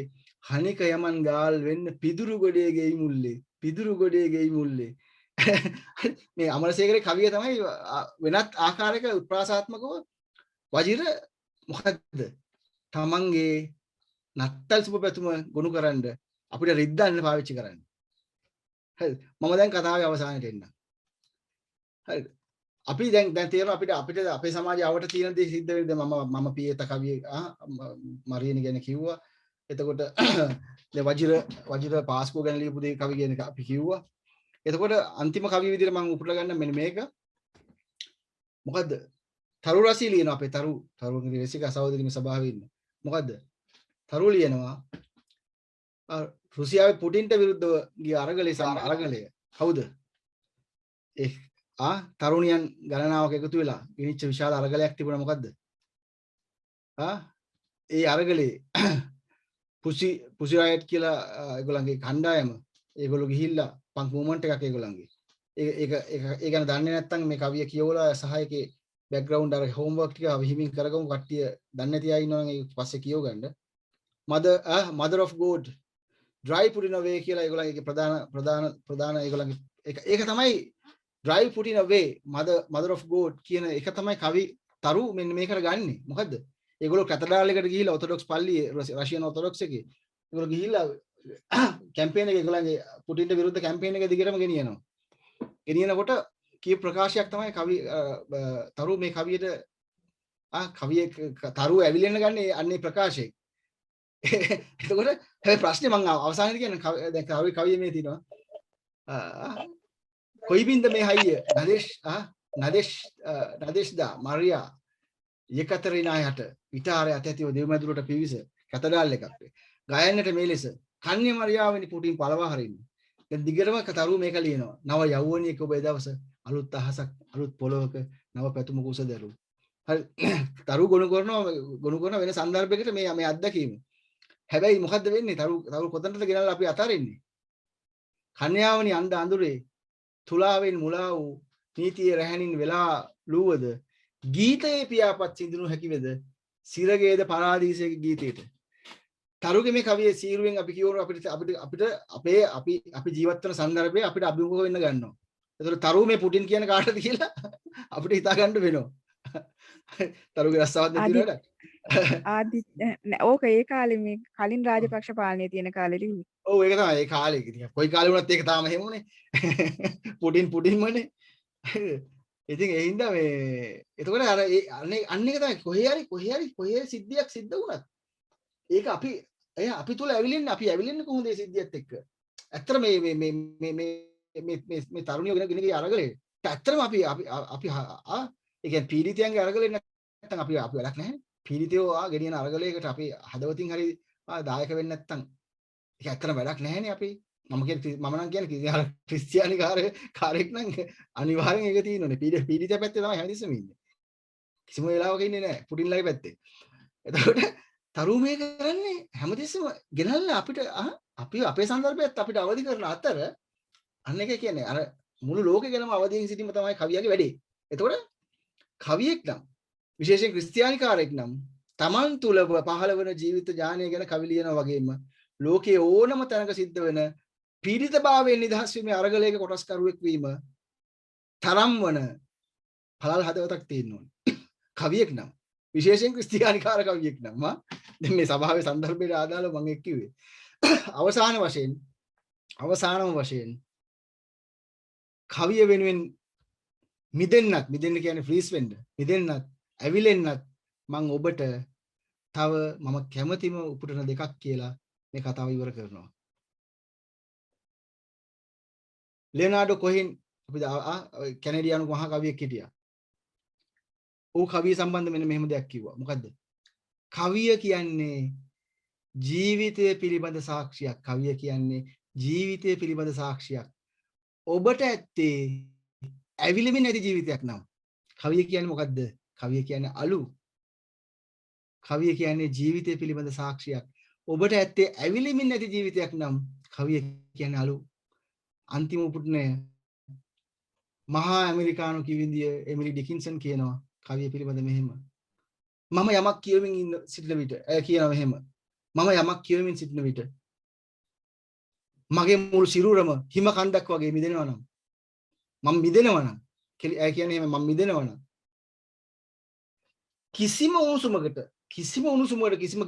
කිසිම ගින්දරකට මා උණුසුම් කරන්න බැරි නම් අර මහා ෆ්‍රීස් වෙච්ච එක මුදවන්න බැරි නම් මම යමක් කියවමින් ඉන්නකොට මාව මිදෙනවා නම් කිසිම ගින්දරකට මාව උණුසුම් කරන්න බැරි නම් මම දන්නවා මම ඒ කියවමින් ඉන්නේ කවියක් කියලා. ස්තුතියි. හොඳයි ස්තුතියි මංජුල අයියේ මේ අපි නාමල් අයියේ ඉන්නව නේද? ඔව් නංගී පැහැදිලිව. එතකොට ඒ කවි තේරුම් ගන්න කවුරු ලිව්වත් කිතුණුවෙක් ලියන්න පුළුවන්, කිතුණු නොවන කෙනෙක් ලියන්න පුළුවන්. ඒ මත පදනම්ව තමයි යා ලියන්නේ. ඒ සංස්කෘතික කාරණා, ඒ දහමේ සමයේ තියෙන දේවල් මත පදනම්. හැබැයි ඒක තේරුම් ගන්න, ඒක විඳින්න යම් පමණකටවත් ක්‍රිස්තියානි සංස්කෘතිය සහ ක්‍රිස්තියානි ධර්මය ගැන, දර්ශනය ගැන අවබෝධයක් තිබීම අවශ්‍යයි. ක්‍රිස්තියානි වීම අවශ්‍ය නැහැ. ක්‍රිස්තියානිකාරයෙක් වීම, බෞතිස්ම ලැබුවෙක් වීම අවශ්‍ය නැහැ. අනිත් අතට ඒක මම පුළුල් කරන්න කැමතියි. කිතුණු ලකුණු ඇති කවිය කියලා කියන්නේ ඕනම එකක් දහමක් අසුර කරගත්තා වුණත් පීඩිතයාගේ විමුක්තිය පිළිබඳ කිසියම් හෝ අරුතක් ජනිත කරන ඕනෑම කවියක් කිතුණු ලකුණු ඇති කවියක් ලෙස අපිට සලකන්න පුළුවන්. එතකොට මං එහෙම තමයි මේක නිර්වචනය කරන්නේ. එතකොට මම උදාහරණ කීපයක් ගන්න ඉන්දිය. නමුත් කෙටියෙන් මම මංජුලගෙන් ගන්න උදාහරණ කීපයක් බලාපොරොත්තු වුණා. දැන් බොහොම අපේ මෙතන ඉන්න වැඩි පිරිසක් තාම මේ විෂයට ආගන්තුක නිසා මංජුලගේ ඇහැල ඇමතුමකට හැරෙමු. පද්‍ය සංග්‍රහයනවා බොහොම සරල සමීප අත්දැකීමක්. ඒක යාට බරපතල එකක්. තමන්ගේ පුංචි මිය යාම පිළිබඳ කාරණාවක්. එතකොට ඒක මංජුල ලියන විදිය, මොකද පුංචි බොහොම භක්තිමත් කාන්තාවක් මේක එක්ක. ඒ නිසා එයා ගැන වෙන මොනා ලිව්වත් වැඩක් නැහැ. ඒ පුංචිගේ ජීවිතේ බැඳිච්ච දේ නැතුව ඒ පුංචිගේ ආදරයට සාධාරණයක් කරන්න බෑ. ඒ මුළු කවියම මම කියවන්න බලාපොරොත්තු වෙන්නේ නැහැ වෙලාව එක්ක. පාස්කුවත් වියකී ගිය සැඳෑවක දැස් බොඳ වුණා ඔරසන් තලාවක. දෑත් පිරිසිදුයි කොන්තේද මලානික මාත් අඳිමි කුරුසය හුදකලාවක. මෙතනදී මංජුල විප්‍රවාසගතව ඉන්නේ හුදකලාව කුරුසය අඳින්න. ඔහුට මේ මරණයට සහභාගී වෙන්න බැරි වෙන්න ඇති. ඒක තින්නේ. ඊටම වැදගත් මේ අම්මව කොහොමද ලොකු පුංචිව ගෙනියන්නේ. මේ වේදනාත්මක පසු මේ පාස්කුවත් වියකී ගිය සැඳෑවක දැස් බොඳ වුණා ඔරසන් තලාවක. එයාගේ ජීවිතේම තිබුණ ආශාවෙක් ඒවත්. දෑත් පිරිසිදුයි කොන්තේද මලානික. දැන් කොන්තේ ගැට ගැහිලා තියෙන්නේ අතේ. සාමාන්‍යයෙන් ක්‍රිස්තියානි කතෝලික සම්ප්‍රදායන් වල කොන්තයක් අතේ රුවන එක මලානික. වෙන දෑතේ කොන්තේ එහෙම නෙමෙයි, ඒක සජීවී. ඇය උච්චාරණය කරද්දී. එතකොට මේ කාරණා පාස්කුවත් ඔරසන් කොන්තේ කුරුසේ කියන සංකල්ප රූපවල තියෙන දේ දකින්න මං කිව්වා කිතුණු සබ්බත්වයක් ගැන යම් කිසි හැඟීමක් මේ දහම ගැන තියෙන්නට ඕන. ඒක ක්‍රිස්තියානිකාරයෙක්ම වීම අවශ්‍ය නැහැ. එසේ නොවන බොහෝ ඒවා තියෙනවා. ඉතින් මේ පොතේම තියෙනවා ඇන ගැසූ නත්තල. ඒකේ තියෙනවා නත්තලේ ඇන ගැසූ මිනිහෙක්ව දුටුවාද හදවතේ කල්වාරි කන්ද මත වැදහුවන. ගෙත්සෙමනි දුර්ගයේ රිදී මලු අතගාන සහෝදර සිහිනයකි කුරගෙවුණු හඳපාන. දැන් අපිට මේ ගෙත්සෙමනි දුර්ගයේ රිදී මලු අතගාන කිව්ව ගමන් මේ කුරුසේ ඇනගැසපු මිනිහා පිළිබඳව, ඒ මිනිහව පාවදීපු සහෝදරත්වය පිළිබඳ විශාල අර්ථයක් එනවා. ඉතින් මේක තේරුම් ගන්න මේ සංස්කෘතිය පිළිබඳ අවබෝධය වැදගත්. ඉතින් අපි මේක කරන්නේ විශාල සංස්කෘතික වැඩක් කවියෙක තියෙන. කවියා මේ විවිධ සංස්කෘතිය පිළිබඳ ආශානිල් පියතුමා අහපු කාරණාවට එක්ක සම්බන්ධයි. ඔහුට අනිවාර්යෙන් සිද්ධ වෙනවා. විශේෂයෙන් ලංකාවස්සේ අපි ඉන්න බහුතරයක් බොදුනු ජනතාවක්, ඒ වගේම හින්දු ඉස්ලාමීය ජනතාවන්ගේ සભ્યත්වයන් වෙත යොමු වෙන්න බැරි නම්, ඔවුන්ගේ දාර්ශනික චින්තාවන් වෙත යොමු වෙන්න බැරි නම් අපි කිව්වාගේ අපිට මේ අද දවසේ ජේසුගේ කාර්යභාරයට අදාළ කවියක් නිපදව ගන්න බැරි වෙයි. ඉතින් මම ඉතා පැහැදිලිව මේ කවිය මංජුලගේ ලොකුවට විග්‍රහ කරන්න හදන්නේ. ඔහු ඊටම මේ ජන ජීවිතය අපට හම්බෙන අර දීප්තගේ මං ගන්න ඉන්දියා කාර්ව වීරකෝන්ගේ කවිය වගේ, ජෝකස්ගේ කවිය වගේ මංජුල ඊටාත්ම ඔහුගේ නිදි නැති ඇසක ඒ කාව්‍ය සංගය රෝසම්මා පිළිබඳ කවි පන්තියක් ගේනවා. ඒක ඉතාම වැදගත්. මේ ජන ජීවිතය තුළ බද්ධ වෙච්ච මිනිසුන්ගේ ආගමික ඇට ලේමස් නහරවලට ගිය මිනිස්සු මවන විචිත්‍රත්වය. ඒ රෝසම්මගේ යම්කිසි ගති ලක්ෂණ මගේ තාත්තගේ තිබිලා තියෙනවා. ඒවත් මට මතක් වෙනවා. මේකෙදි මුළු කවි පන්තියම කියවන්නට බෑ. ඔබට පුළුවන් නිදි නැති නිර්මල ඇසක අගිස්සක කඳුලක කවි පොතේ 21 වෙනි කවිය රෝසම්මාගේ කොන්ත පන්තිය. 80ත් වයසක්ද බං කියා hina වෙන රත්තරන් තරුණියක් ඉන්නවා. කුරුසේ බරදරන් සෙනෙහේ කටහඬින් ඇනමුදා අප ගලව ගන්නවා. දැන් මේ කාරණාවේ මේකේ තියෙන මේ විචිත්‍රත්වය මේ තියෙන බර 80ත් වයසක්ද බං කියා hina රත්තරන් තරුණියක් ඉන්න. අය 80 වෙදි තරුණ කාන්තාවක්. ඇගේ තාරුණ්‍යයේ තියෙන ඇගේ සිතුවිල්ල බයිබලේ පතාටම එක මිටට හින්දවන ජපමාල මන්ත්‍රයේ දන්නවා. කොන්ත පන්තිය මගැර කතා පන්තියට 100 ගණන් ශිෂ්‍යයන් ඉන්නවා. ඇයව ඇසුරු කරන්න, ඇය එක්ක කතා කරන්න, ගොම්මන් වෙල ඉර බැස යන වෙලාවේ අම්මල කොන්තේ කියද්දි ඊට වඩා මහ රසවත් ජීවිතයක් මමන රෝසම්ම ළඟට එනවා. කාත් කවුරුත් නොමැති අවකාශයට සැනින් යෝවා දෙවියන්ව ගෙන්නවා. දේවදූතයා මවපු විස්තරේ කියනකොට සාතනු දන ගසා ගන්නවා. ඇය මවන විචිත්‍රත්. මේ සියලුම මේ කවිය මුළුමනින්ම ගන්න ඒක මුළුමනින්ම එන්නේ රෝසම්මයි වැනි චරිතයක්. ඒක ඔස්සේ ගිහිල්ලා එතකොට මේ ක්‍රිස්තියානි සංස්කෘතිය සුගති උද්‍යානයේ මැද තිබ්බ ගහ එක්ක ඇගේ තියෙන සම්බන්ධය පෙන්නවා. දැන් මේවල පුදුමාකාර ගැඹුරක් අපිට හොයාගන්නට පුළුවන්. අර කියපු කවියේ විශ්ව සාධාරණ ගුණයන් මේක ඇස්සේ තියෙනවා. ඇපල් ගෙඩියක් අරන් මැජික් පෙන්නන කලට අපේ ඉල ඇටත් ගිනි ගන්නවා. නෝවාට මගහැරී නැවට කොට කොට උන්නු සත්තුන්ව කවුළුවෙන් පන්නවා. කතා කුටියට අරන් අලුත් නම් දෙන අතරේ ආදරෙන් උන්ව සිප ගන්නවා. දැන් මේ කවිය ටිකක් දිගු කවියක්. හැබැයි කිසිම දිගක් නෑ මේකත් එක්ක. ඔහු මංජුල මේක සම්පූර්ණයෙන්ම අපේ මහා කවියට ගේනවා. ඉතා පැහැදිලිව සිංහල කවිය තුල මේ ක්‍රිස්තියානි ලකුණ තියෙන කාව්‍ය ශානරය ඔහු සටහන් කරගන්නවා. ඒකේ වර්ධනීය අවස්ථා සහ ඒකේ දිගුවන් තියෙනවා. අපි මේ පාඨමාලාව හරහා ඔබ ඒක තුල ඉඳගෙන නිර්මාණකරණයට යොමු වෙන්නට හිතනකොට ඔබ ළඟම විශාල උරුමයක් තියෙනවා. ඒක පැහැදිලිවම මානව වර්ගයාගේ උරුමයක්. මම එතකොට පෙර කිව්වා වගේ කිතුණු ලකුණු ඇති කවිය කියන්නේ ක්‍රිස්තියානිකාරයෝම ලියන ඒවා නෙමෙයි.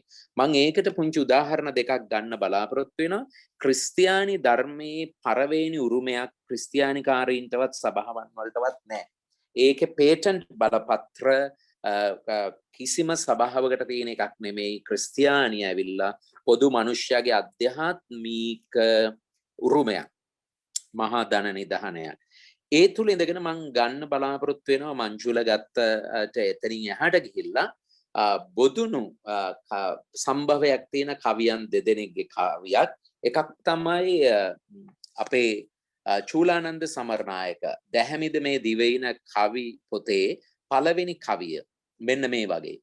වියලි අහසේ තරුණ මිලිනකොට පෙළට මල් වෙඩි පුපුරනා රැය. විදුලි මල් පිපි ගවලෙනක් අස පියකි තම පුතු අත තරවගෙන තිලින නත්තල් ගසෙහි බබලන දුරය පොඩි දරු ලපැටි දෑතට විඩාබරනෙත් යොමා අහසට පියා විමසයි තරුව කියු මග. තිලින නත්තල් ගහේ බබලන දුරය පොඩි දරු ලපටි දෑතට නත්තල් ගස්වල මැවෙන තිලින මේ දරුවට ලැබෙන්නේ විඩාබරනෙත් යොමා අහසට පියා විමසයි තරුව කිව්වා.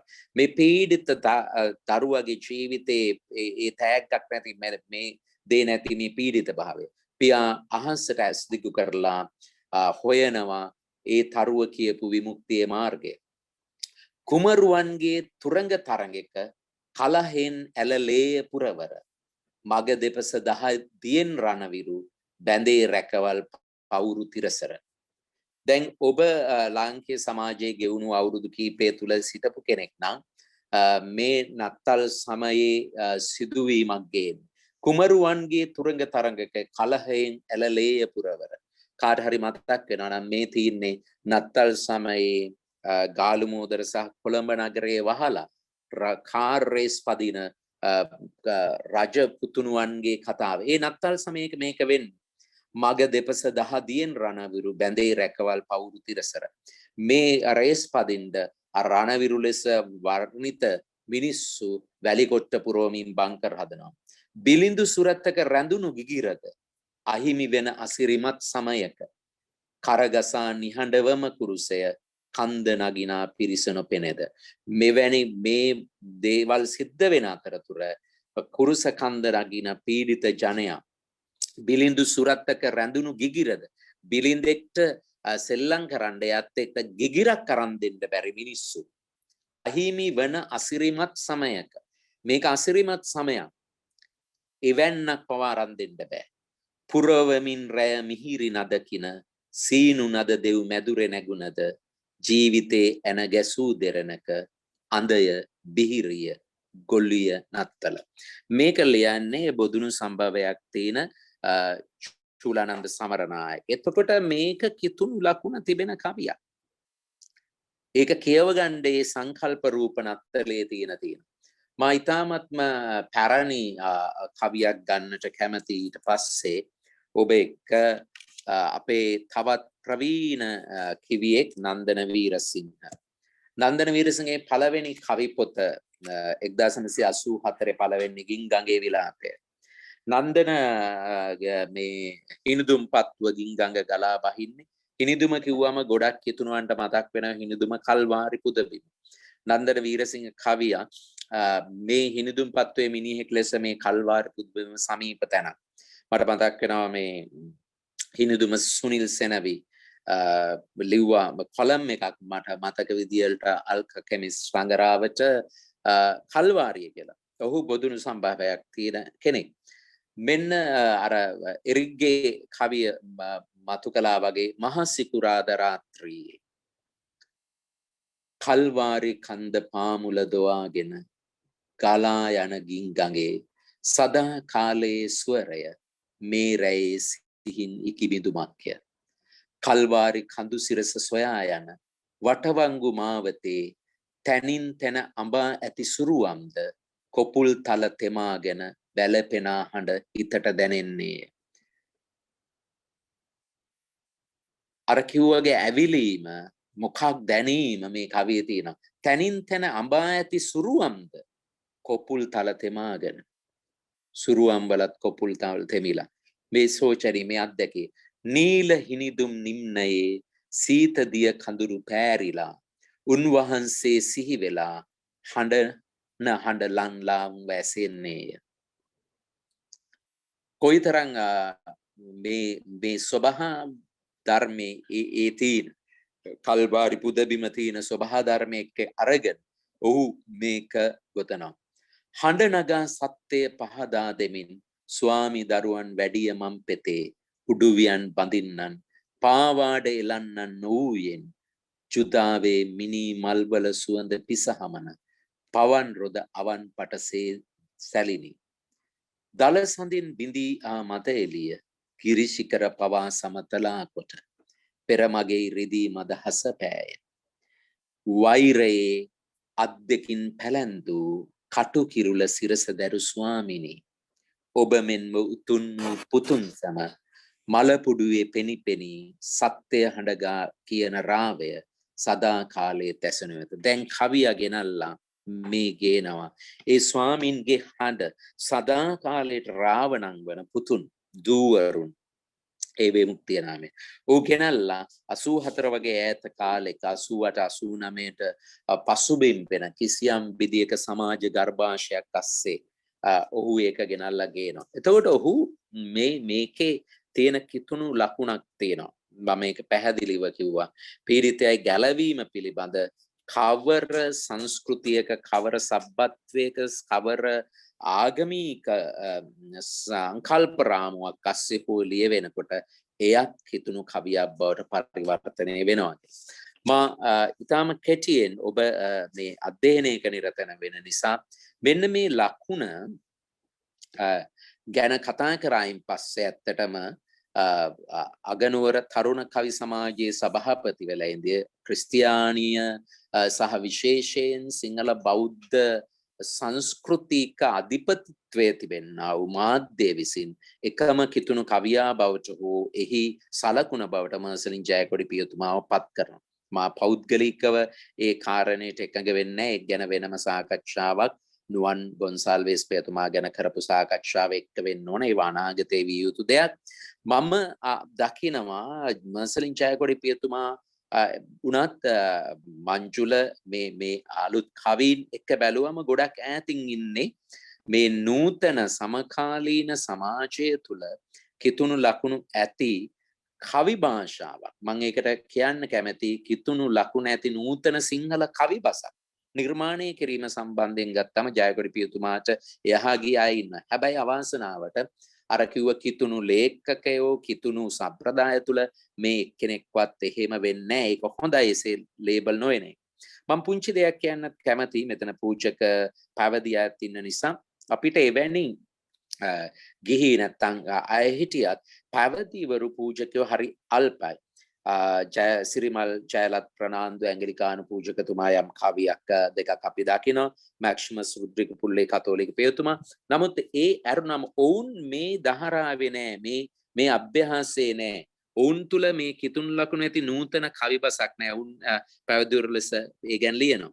ඇත්තටම පැවිදිවරයන් අතින් මර්සි බීනෙත්ක සිංහ පැවිදි සොහිරිය අය කාලයක් කඳුලියන්ගේ කලාපේ කවි පොත ලියනවා. ඇත්තටම ඇඟලුම් කම්මල් සේවිකාවක් ලෙස කාලයක් වැඩ කරලා පස්සේ පැවිදි සොහිරියක් වෙන්නේ.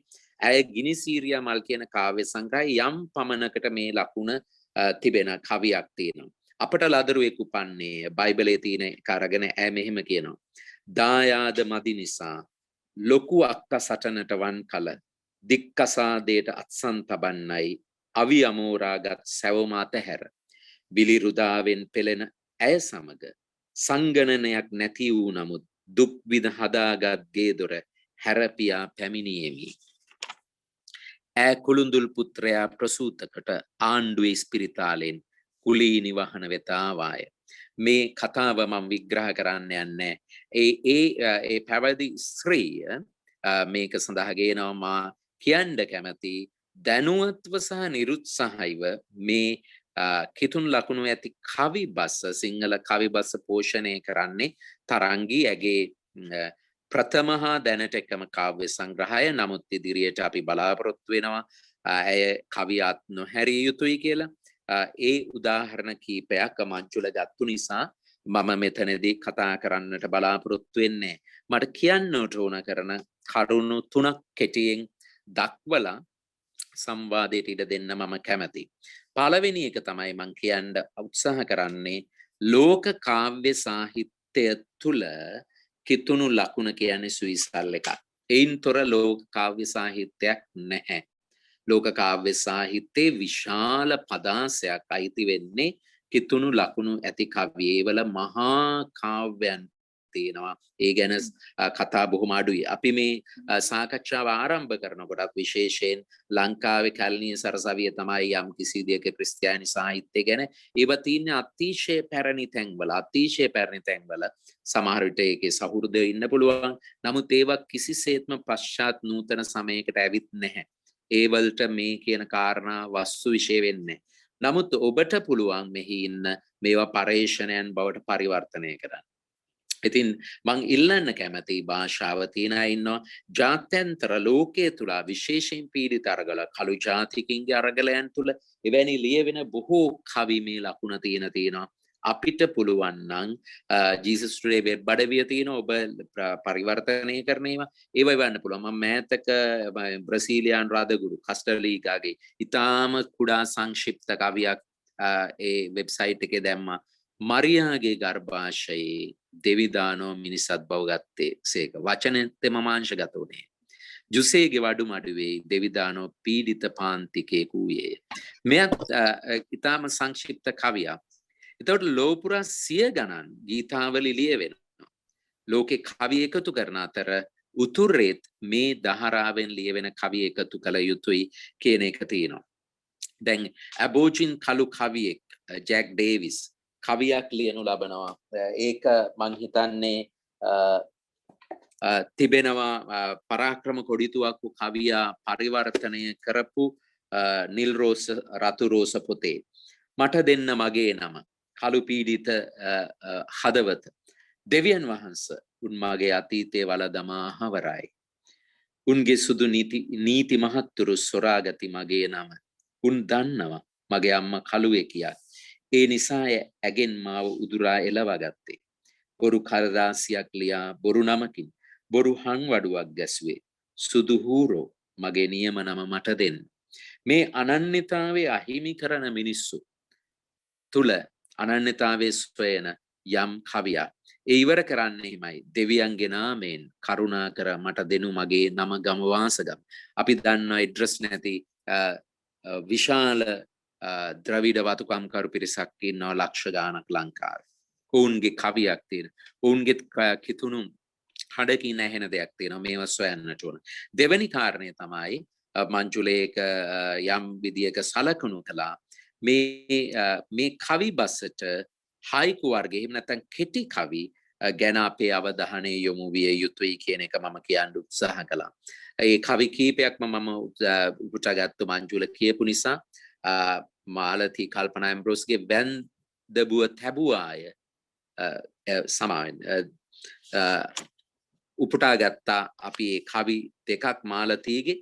දැන් මංජුල කිව්වා වගේ පහුගිය ටිකේ අපි වෙබ් අඩවිය තුල යම් කෙටි කවි තියෙනවා පළ නොකරපු ඒවත් මම එවැනි එකක් දෙකක් ඔබට කියන්න කැමති.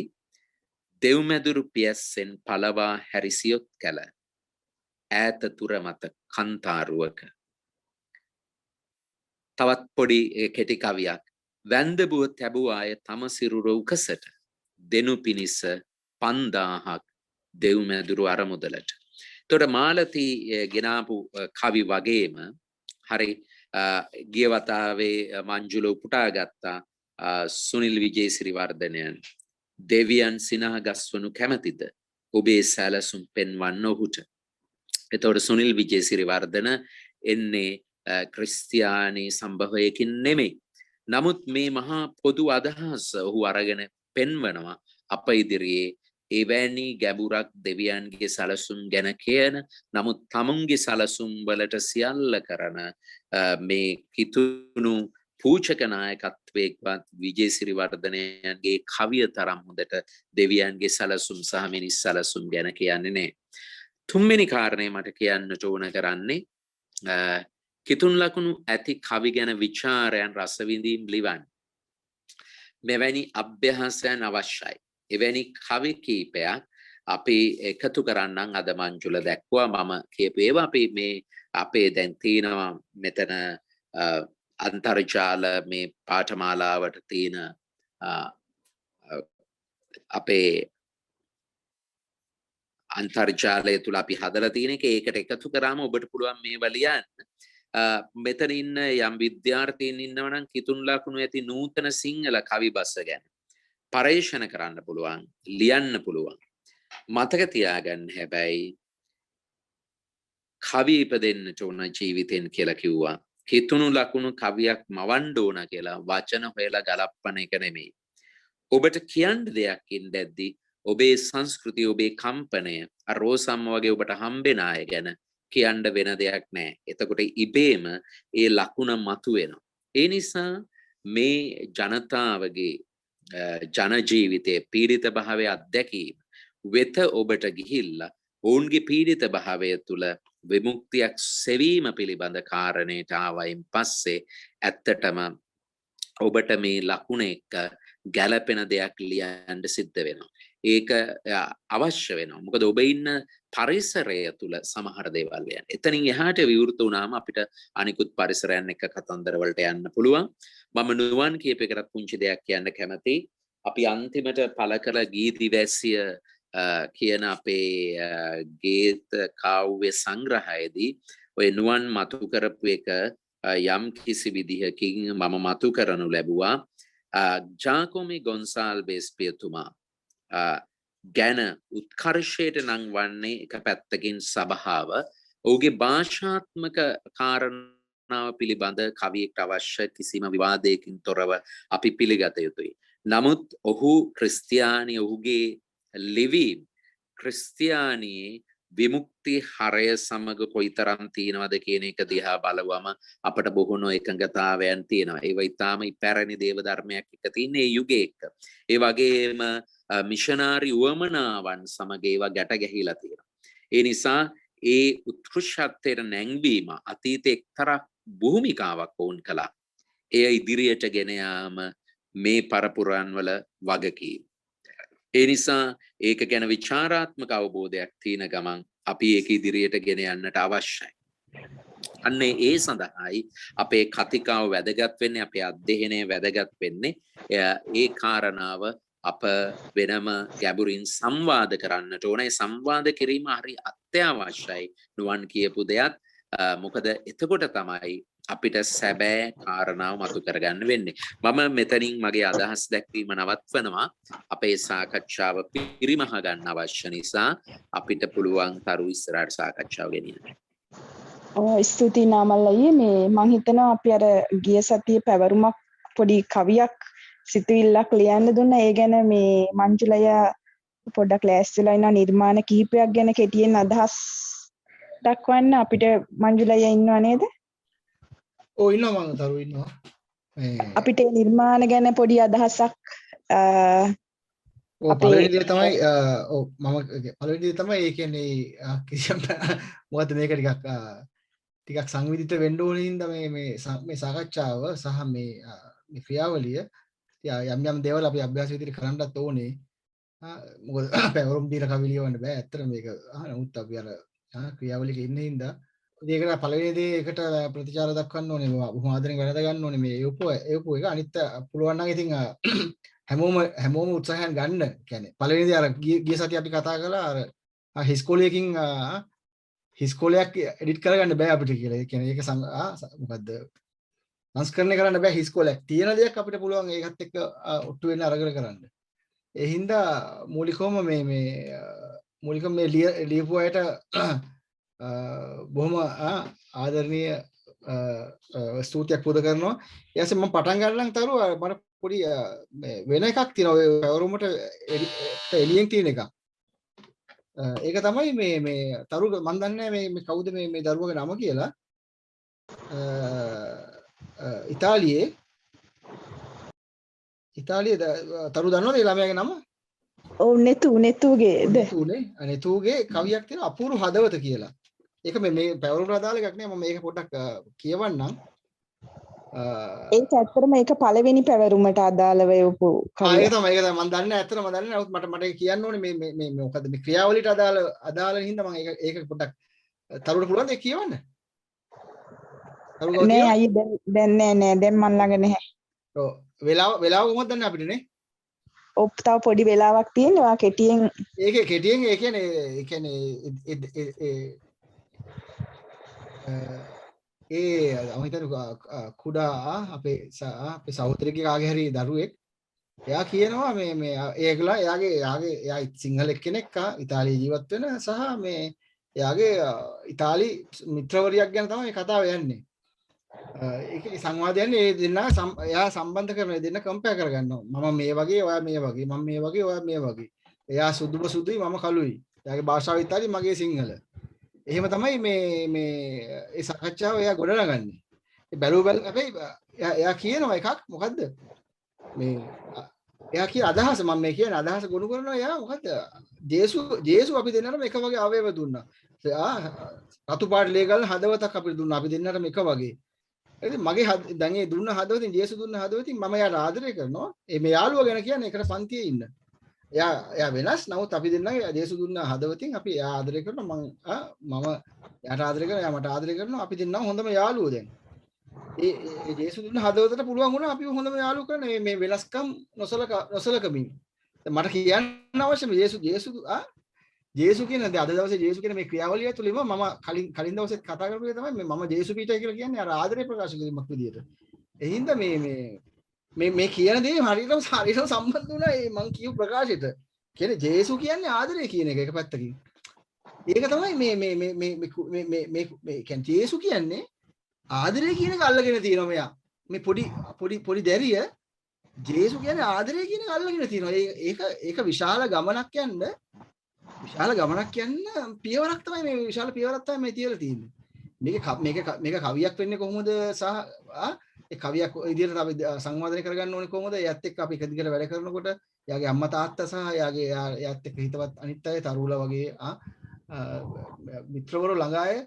එතකොට මෙයා අපේ නෙතු ඉතාම හොඳට ලියන මොකද අදහස මූලිකම අදහස අරන් තියෙනවා. මොකද්ද? යේසු කියන්නේ ප්‍රේමය කියලා ආදරය කියලා එයා කියලා. අන්න මම කියන්නේ ඒ වගේ ලියන උත්සාහ කිරීම තමයි හිස් කොලයක් නෙවෙයි. එයාගේ ඉස්සරහ ලියපු කොලයක් අරදයක් තියෙනවා.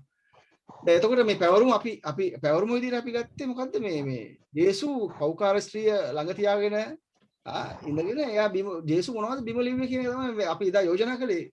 මේකට පිළිතුරු ගොඩක් අය එවලා තියෙනවා. ඒ හැම එකකම අපි සිස්ටර් චරිත ලියලා තියෙනවා, අනුෂ්ක ලියලා තියෙනවා, ආන්මරි ලියලා තියෙනවා, සාරා ලියලා තියෙනවා, ඉසුරු වික්‍රමසිංහ ලියලා තියෙනවා. හරිද? එතකොට මේ ඒ හැම එකේම තියෙන දෙයක් තමයි මේ සතුට තමයි මේ ඒ සිද්ධිය දිහා බලන්න උත්සාහ ටැලන්තුව මතු කර ගැනීම. මම කිව්වේ ටැලන්තුව මතු කර ගන්න බැහැ කියලා. ඒ ටැලන්තුව මතු කර ගැනීමේ උත්සාහය ටැලන්තුව අල්ලලා තියෙන ටැලන්තුව එළියට අරන් තියෙනවා හැමෝම. මේගොල්ලෝ දිගටම ලියනවද නැද්ද කියන එක මට අදහසක් නැහැ. මේ නිර්මාණාත්මක ලක්ෂණ මේ හැම එකකම නිර්මාණාත්මක ලක්ෂණ මතු වෙමින් තියෙනවා. ඒතකොට පළවෙනි දේ තමයි දිගට ලියන්න ඕනේ ඒගොල්ලෝ. මහින්ද නාමල් සහෝදරයා සහ තරුව එහෙමත් කතා කරයි මේ ගැන. එතකොට මේ හැම කවියකම තියෙන එකක්. දැන් අපි විශේෂයෙන් ඉසුරුගේ කවියේ ඉසුරු ලියන කවියේදී ඒක ඒ කියන්නේ ඒකේ ඔහු අමුතු ඒ කියන්නේ ඔහුගේ ගොනු කිරීමේ කාව්‍යාත්මක ලක්ෂණ වෙන විදිහකට ඔහු ගොනු කරලා තියෙනවා. නීතිය ලේ වැකුණු ගල් ගෙඩිය බිම දමා දයාවේ සුවඳ දෙන වනමලක් ගෙන එන්න කඳු කරේ පිපි කුසුම් නෙලාගෙන ආපසුව මල් වලින් පහර දී මරන්නට හැකිය අය. මේ සිද්ධිය ඉසුරු දකින්න හැටි ඒක මේ කවිත්වයේ මතුවලා තියෙනවා. මම දන්නේ ඉසුරු දිගටම ලියන කෙනෙක් වෙන්නත් ඕනේ. මට හිතෙන විදිහට භාෂාව සංවර්ධනය කරන් තියෙන මට්ටම අනුව ප්‍රේමයේ අනපනත් මතක් කර දෙමි නැවත මලේ එක පෙත්තක දු තැලෙන්නට බෑ එවිට ආහාර දෙන්නට ඇයට මල් සොයා යන කලට මතක් කර සොහිරුනි මටත් මල් ගෙනෙන්න. මේ ජේසු බිම ලියලා තියෙන කවිය මේ ඉසුරු කියන්නේ. මේ සියල්ල මතුවෙනවා ඇත්තටම වරපතල විදිහට මතුවෙනවා. එතකොට අන්මරිත් එහෙමයි ලියන්නේ. අන්මරි කවියෙත් ඕක මතුවෙනවා. අනුෂ්කේ කවියෙත් එහෙමයි. තව විශේෂ එකක් තියෙනවා. මොකද්ද? සාරායි කවිය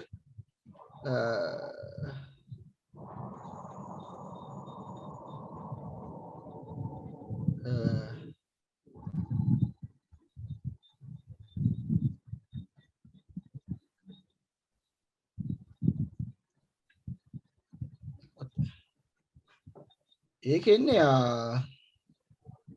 පෞකාර ස්ත්‍රිය කිය අය කාමයේ වරදවා හැසිරුණු පෞකාරයන් පිරිවරාගෙන පෞකාරියක් ලෙස නම් දරන. දැන් ඒක වෙන ඇන්ගල් එකකින් අරන් තියෙන්නේ. විශ්වාසයේ බලාපොරොත්තු ප්‍රේමය දල්වා දිනෙත් අභියස පැවසුවේ එපමණක්මය. මම නුඹ හෙලා නොදකිමි නැවත පවු නොකරන්න. එයයි මා දන්නා ප්‍රේම පාරමිතාවේ මහිම යන ප්‍රේම පාරමිතාව ජේසුස් මේ සිද්ධියෙන් පස්සේ වෙන්න පුළුවන්. අපි දන්න කොරින්තියේ එන්නේ. කොරින්ති 13. නමුත් ප්‍රේම පාරමිතාව ප්‍රේමය සම්බන්ධ මතක් වෙනකොටම අපි දන්නවා මේ ප්‍රවේශය කියන්නේ මේ කාව්‍ය ආත්මය අවදි වෙච්ච කවියක් තමයි මේ ටැලන්තුව මතු කරගත්ත කවියක් තමයි මේ තියෙන්නේ කියලා.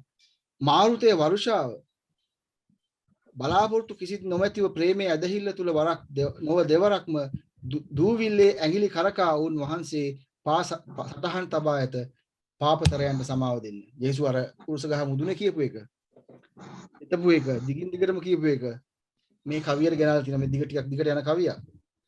මාරුතය වර්ෂාව පා සටහන් දූවිලි මත තැබූ සටහන් මහදමත්ම සියල්ලන්ට සමාව ලැබෙනු නියතය.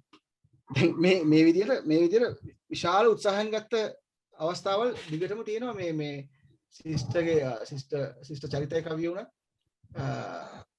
කිව්වා හු එදා බිම වැලි පොළවේ අපේ හමුවීම ආරමුමක් බව. විශාල last temptation of Christ වගේ කසන් සාකිස් කරපු මේ ඒ වගේ එළඹුමකට මේ සිස්ටර් එනවා. ඉුවා එදා ඔහු එදා බිම වැලි පොළවේ අපේ හමුවේ ආරම්භුමක් බව ඒ කවියට ප්‍රවිෂ්ඨ වෙන විදියම ඒකේම තියෙනවා. කියන්නේ මේ සිද්ධිය වෙනම දැකලා තියෙනවා මේ ඊට පස්සේ මේ ඒක කියන්නේ ඒ ලියපු දේ විදියට ඇය හිතන කාරණාව. ඊට පස්සේ අනුෂ්ක ලියන කවියත් එහෙමයි. විවස්ථාවද ප්‍රේම කියන්නේ තර්කණය කියන කවිය ඇතුළට මා අභියසිතව විවස්ථාව නම් ගිනියම් අවුවට රත් වූ වැලි කැට වැනිය. ප්‍රේමයේ මුල්ලක ගුලිවි වෙවුලමින් සිරකුටියක. ප්‍රේමයේ මුල්ලක ගුලිවි වෙවුලමින් සිරකුටියක මේ කවිත්වය එනවා. මේ ටැලන්තුව මතුවෙමින් එනවා මේ හැම කවියෙකම මේ සභාවේ ඉන්නවා මේ මම මේ කතා කරන අය. අන්මාරි ලියනවා ප්‍රේමයෙන් යුතු මිනිසෙකු තනන්නට මෝසස් තුමාගේ අනපනත් ඔබට මතකයේ අවදි කර මට දෙන්නට පුළුවන් යලිවරක්. වරද කළ දෙදෙනාව නොව ඔබ කැටුව ආයේ එක්ලදක්. නමුත් ඔහු කොයි ගියාද ඔබට ඒ කියන්නේ මෙතන මේ වරදක් කරමින් ඉන්නවනේ කෝ අනිත් කෙනා. අන්මාරි ප්‍රශ්න කරනවා ජේසු ප්‍රශ්න කරා කියලා හිතන විදිය. එතකොට මේ කියන්නේ මේ ස්ත්‍රියද හැමදේටම වගේ කියන්නේ ස්ත්‍රියද? ඒකම තමයි මේ ගල් මුගුරු දාලා මේගොල්ලෝ පලා යන්නේ. ඒ ප්‍රශ්න කිරීම ඇය දේශු වෙනුවෙන් ඇය හිතන්න පටන් ගන්නවා. අන්නේ ඒ කියන්නේ පළ කිරීමට පෙර වැඩ කිරීම කියන එකට අපි හැමෝම ගොනු වෙලා ඊට පස්සේ ආ ගේන මියුරු ඵලය අපි වෙබ් අඩවියට ගියමු කියලා ඒ මියුරු දේ මොකද මෙතන මේ සභාවේ වෙබ් අඩවියට වෙනම කවි තෝරගන්න පුළුවන් ඒ වනායකින් මේ සභාවේ ඉන්නව නම් කවුරු හරි ඒ අපි මේ සභාවේ ඉන්නව නම් අපි ඒ වෙන කතා කරමු හැමතිස්සෙම හැමෝම එකතු වෙලා පුළුවන් විදියට මෙතන සභාවේ ඉන්න සහ මේ පිරිස අතර සාකච්ඡා වෙලා ඒ කවි සංවර්ධනය කරමින් ඒ හොඳම මියුරු ඵල ටික ජීසස් ටුඩේ වෙබ් අඩවියට එන්න පුළුවන් නම් හොඳයි කියලා තමයි මම යෝජනා කරන්නේ ඇත්තටම. ඒ වගේ මම කැමති මංජුලයි යෝජනා කරනවා නම් අපිට දැන් මේ ඉන්න නංගිලා මල්ලිලට කියවන්න කවියෝ අපේ දැනට ලංකාවේ ඉන්න කවියන්ගේ නම් ටිකක් කවි පොත් අපි කියවිය යුතු. මගේ අදහස නම් හැමදේම කියවන්න ඕන කියලා එකක නෑ. අර සමහරු කියනවා අතට අහුවෙන හැමදේම කියවනවා කියලා. එහෙම එකක් වෙලාවක් නෑනේ අපිට. මම නම් තෝරගෙන තමයි ජීවිත කාලෙම මම කියවලා තියෙන්නේ. මම තෝරගෙන. ඒ හින්දා ඒ තෝරගැනීම අවශ්‍යයි තරු කියන විදියට. ඉතින් ඒක ඇත්තටම මූලිකවම කියවන්න අපි මොකද චිරන්තන සාහිත්‍ය කියවන්න කියලා මම අර ෆාදර්ත් එක්ක සාකච්ඡාවේදී කිව්වේ. මේ මූලික චිරන්තන සාහිත්‍ය හැදෑරීම වෙන්න ඕන. අනිත් අපි කියමු බයිබලේ විවිධ versions තියෙනවා. ඉතිහාසයේ පරිවර්තන වෙච්ච විවිධ අවදීන් තියෙනවා. මම නම් මේ හැම බයිබලේ ගොම මම නම් කම්පයර් කරමින් කියවන්නේ. මම ගොඩක් වෙලාවට කැමති මේ පැරණි භාෂාවට. ඉතින් එතකොට ඒ වගේ මේ බයිබලේ පවා උදාහරණයක් බයිබලේ කියවන්නේ කියලා කිව්වොත් පළවෙනි දේ මම කියන්නේ මෙතන හැමෝම කියවපු අය මෙතන පූජක පක්ෂේ පවා ඉන්නවා. හැමෝම කියවන අය කියලා මම හිතනවා. මම කියන්නේ කියවීම අඛණ්ඩව කරන්න. ඒක පළවෙනි දේ ඒක. ඒ ඇස්සේ අපි ජීවත් වෙන සංදර්භය ඇතුලේ මේ චිරන්තන සිංහල සාහිත්‍යය කියවන්න අනිවාර්යයි. පළවෙනි දේ. කවි පොත් මොනවද කියවද්දිම කියන්නේ අපි අර ගෲප් එක ඇතුලේ තරු සාකච්ඡා කරමු. පිටින් පිට අපි අදහස් යොමු කරමු මෙන්න මේක කියවන්න මේ කවිය කියවන්න කියන එක අර මේ බෙදා ගැනීම කරොත් හොඳයි කියලා මම හිතනවා. ඒක මේ වෙලාවේ උත්තරයක් නොදී ඒක මම පසුවට සාර ගෲප් එක ඇතුලේ වගේ සාකච්ඡාවකට මම යම් දේවල් යොමු කරන්න. ඔව් අපිට මේ දැන් දේශන සටහන් හරි මේ වගේ කවිය සම්බන්ධතාව ලිපි ටිකක් එහෙම දෙන්න පුළුවන් නම් අපිට පුළුවන් ඒක Google platform එකේ මේක සහ මම ඊසතිසක මම ටිකක් තව විධිමත් කරලා කියන්නේ වෙනස් කරන්නේ නැහැ. ගිය විදියමයි ටුට්ටක් විධිමත් කරලා මම ඒ ටික එවන්නම් හැමෝට පළ කරන්නත් පුළුවන් බෙදා ගන්නත් පුළුවන් වෙයි. ඒ වගේ කරන්න සහ විවිධ තියෙන ඒවත් මම එවන්නම්. අඛණ්ඩ සාකච්ඡාවකට. මම හිතන්නේ සාකච්ඡාවක් විදිහට තරු ගොනු වෙනවා හොඳයි. අතන ඒ කියන්නේ අපි මෙතන සභාව මේ වගේ සභාවක ඉන්නේ අපි ඇත්තටම යම් කිසි මොකක් හරි එකකතාවක් එක්කනේ. එතකොට අර සාකච්ඡාව මොනවා හරි හිතන දේවල් එක්ක ඒ සාකච්ඡාව ගොනු වෙනවා නම් ගොඩ නැගෙනවා හොඳයි කියලා තමයි මම හිතන්නේ.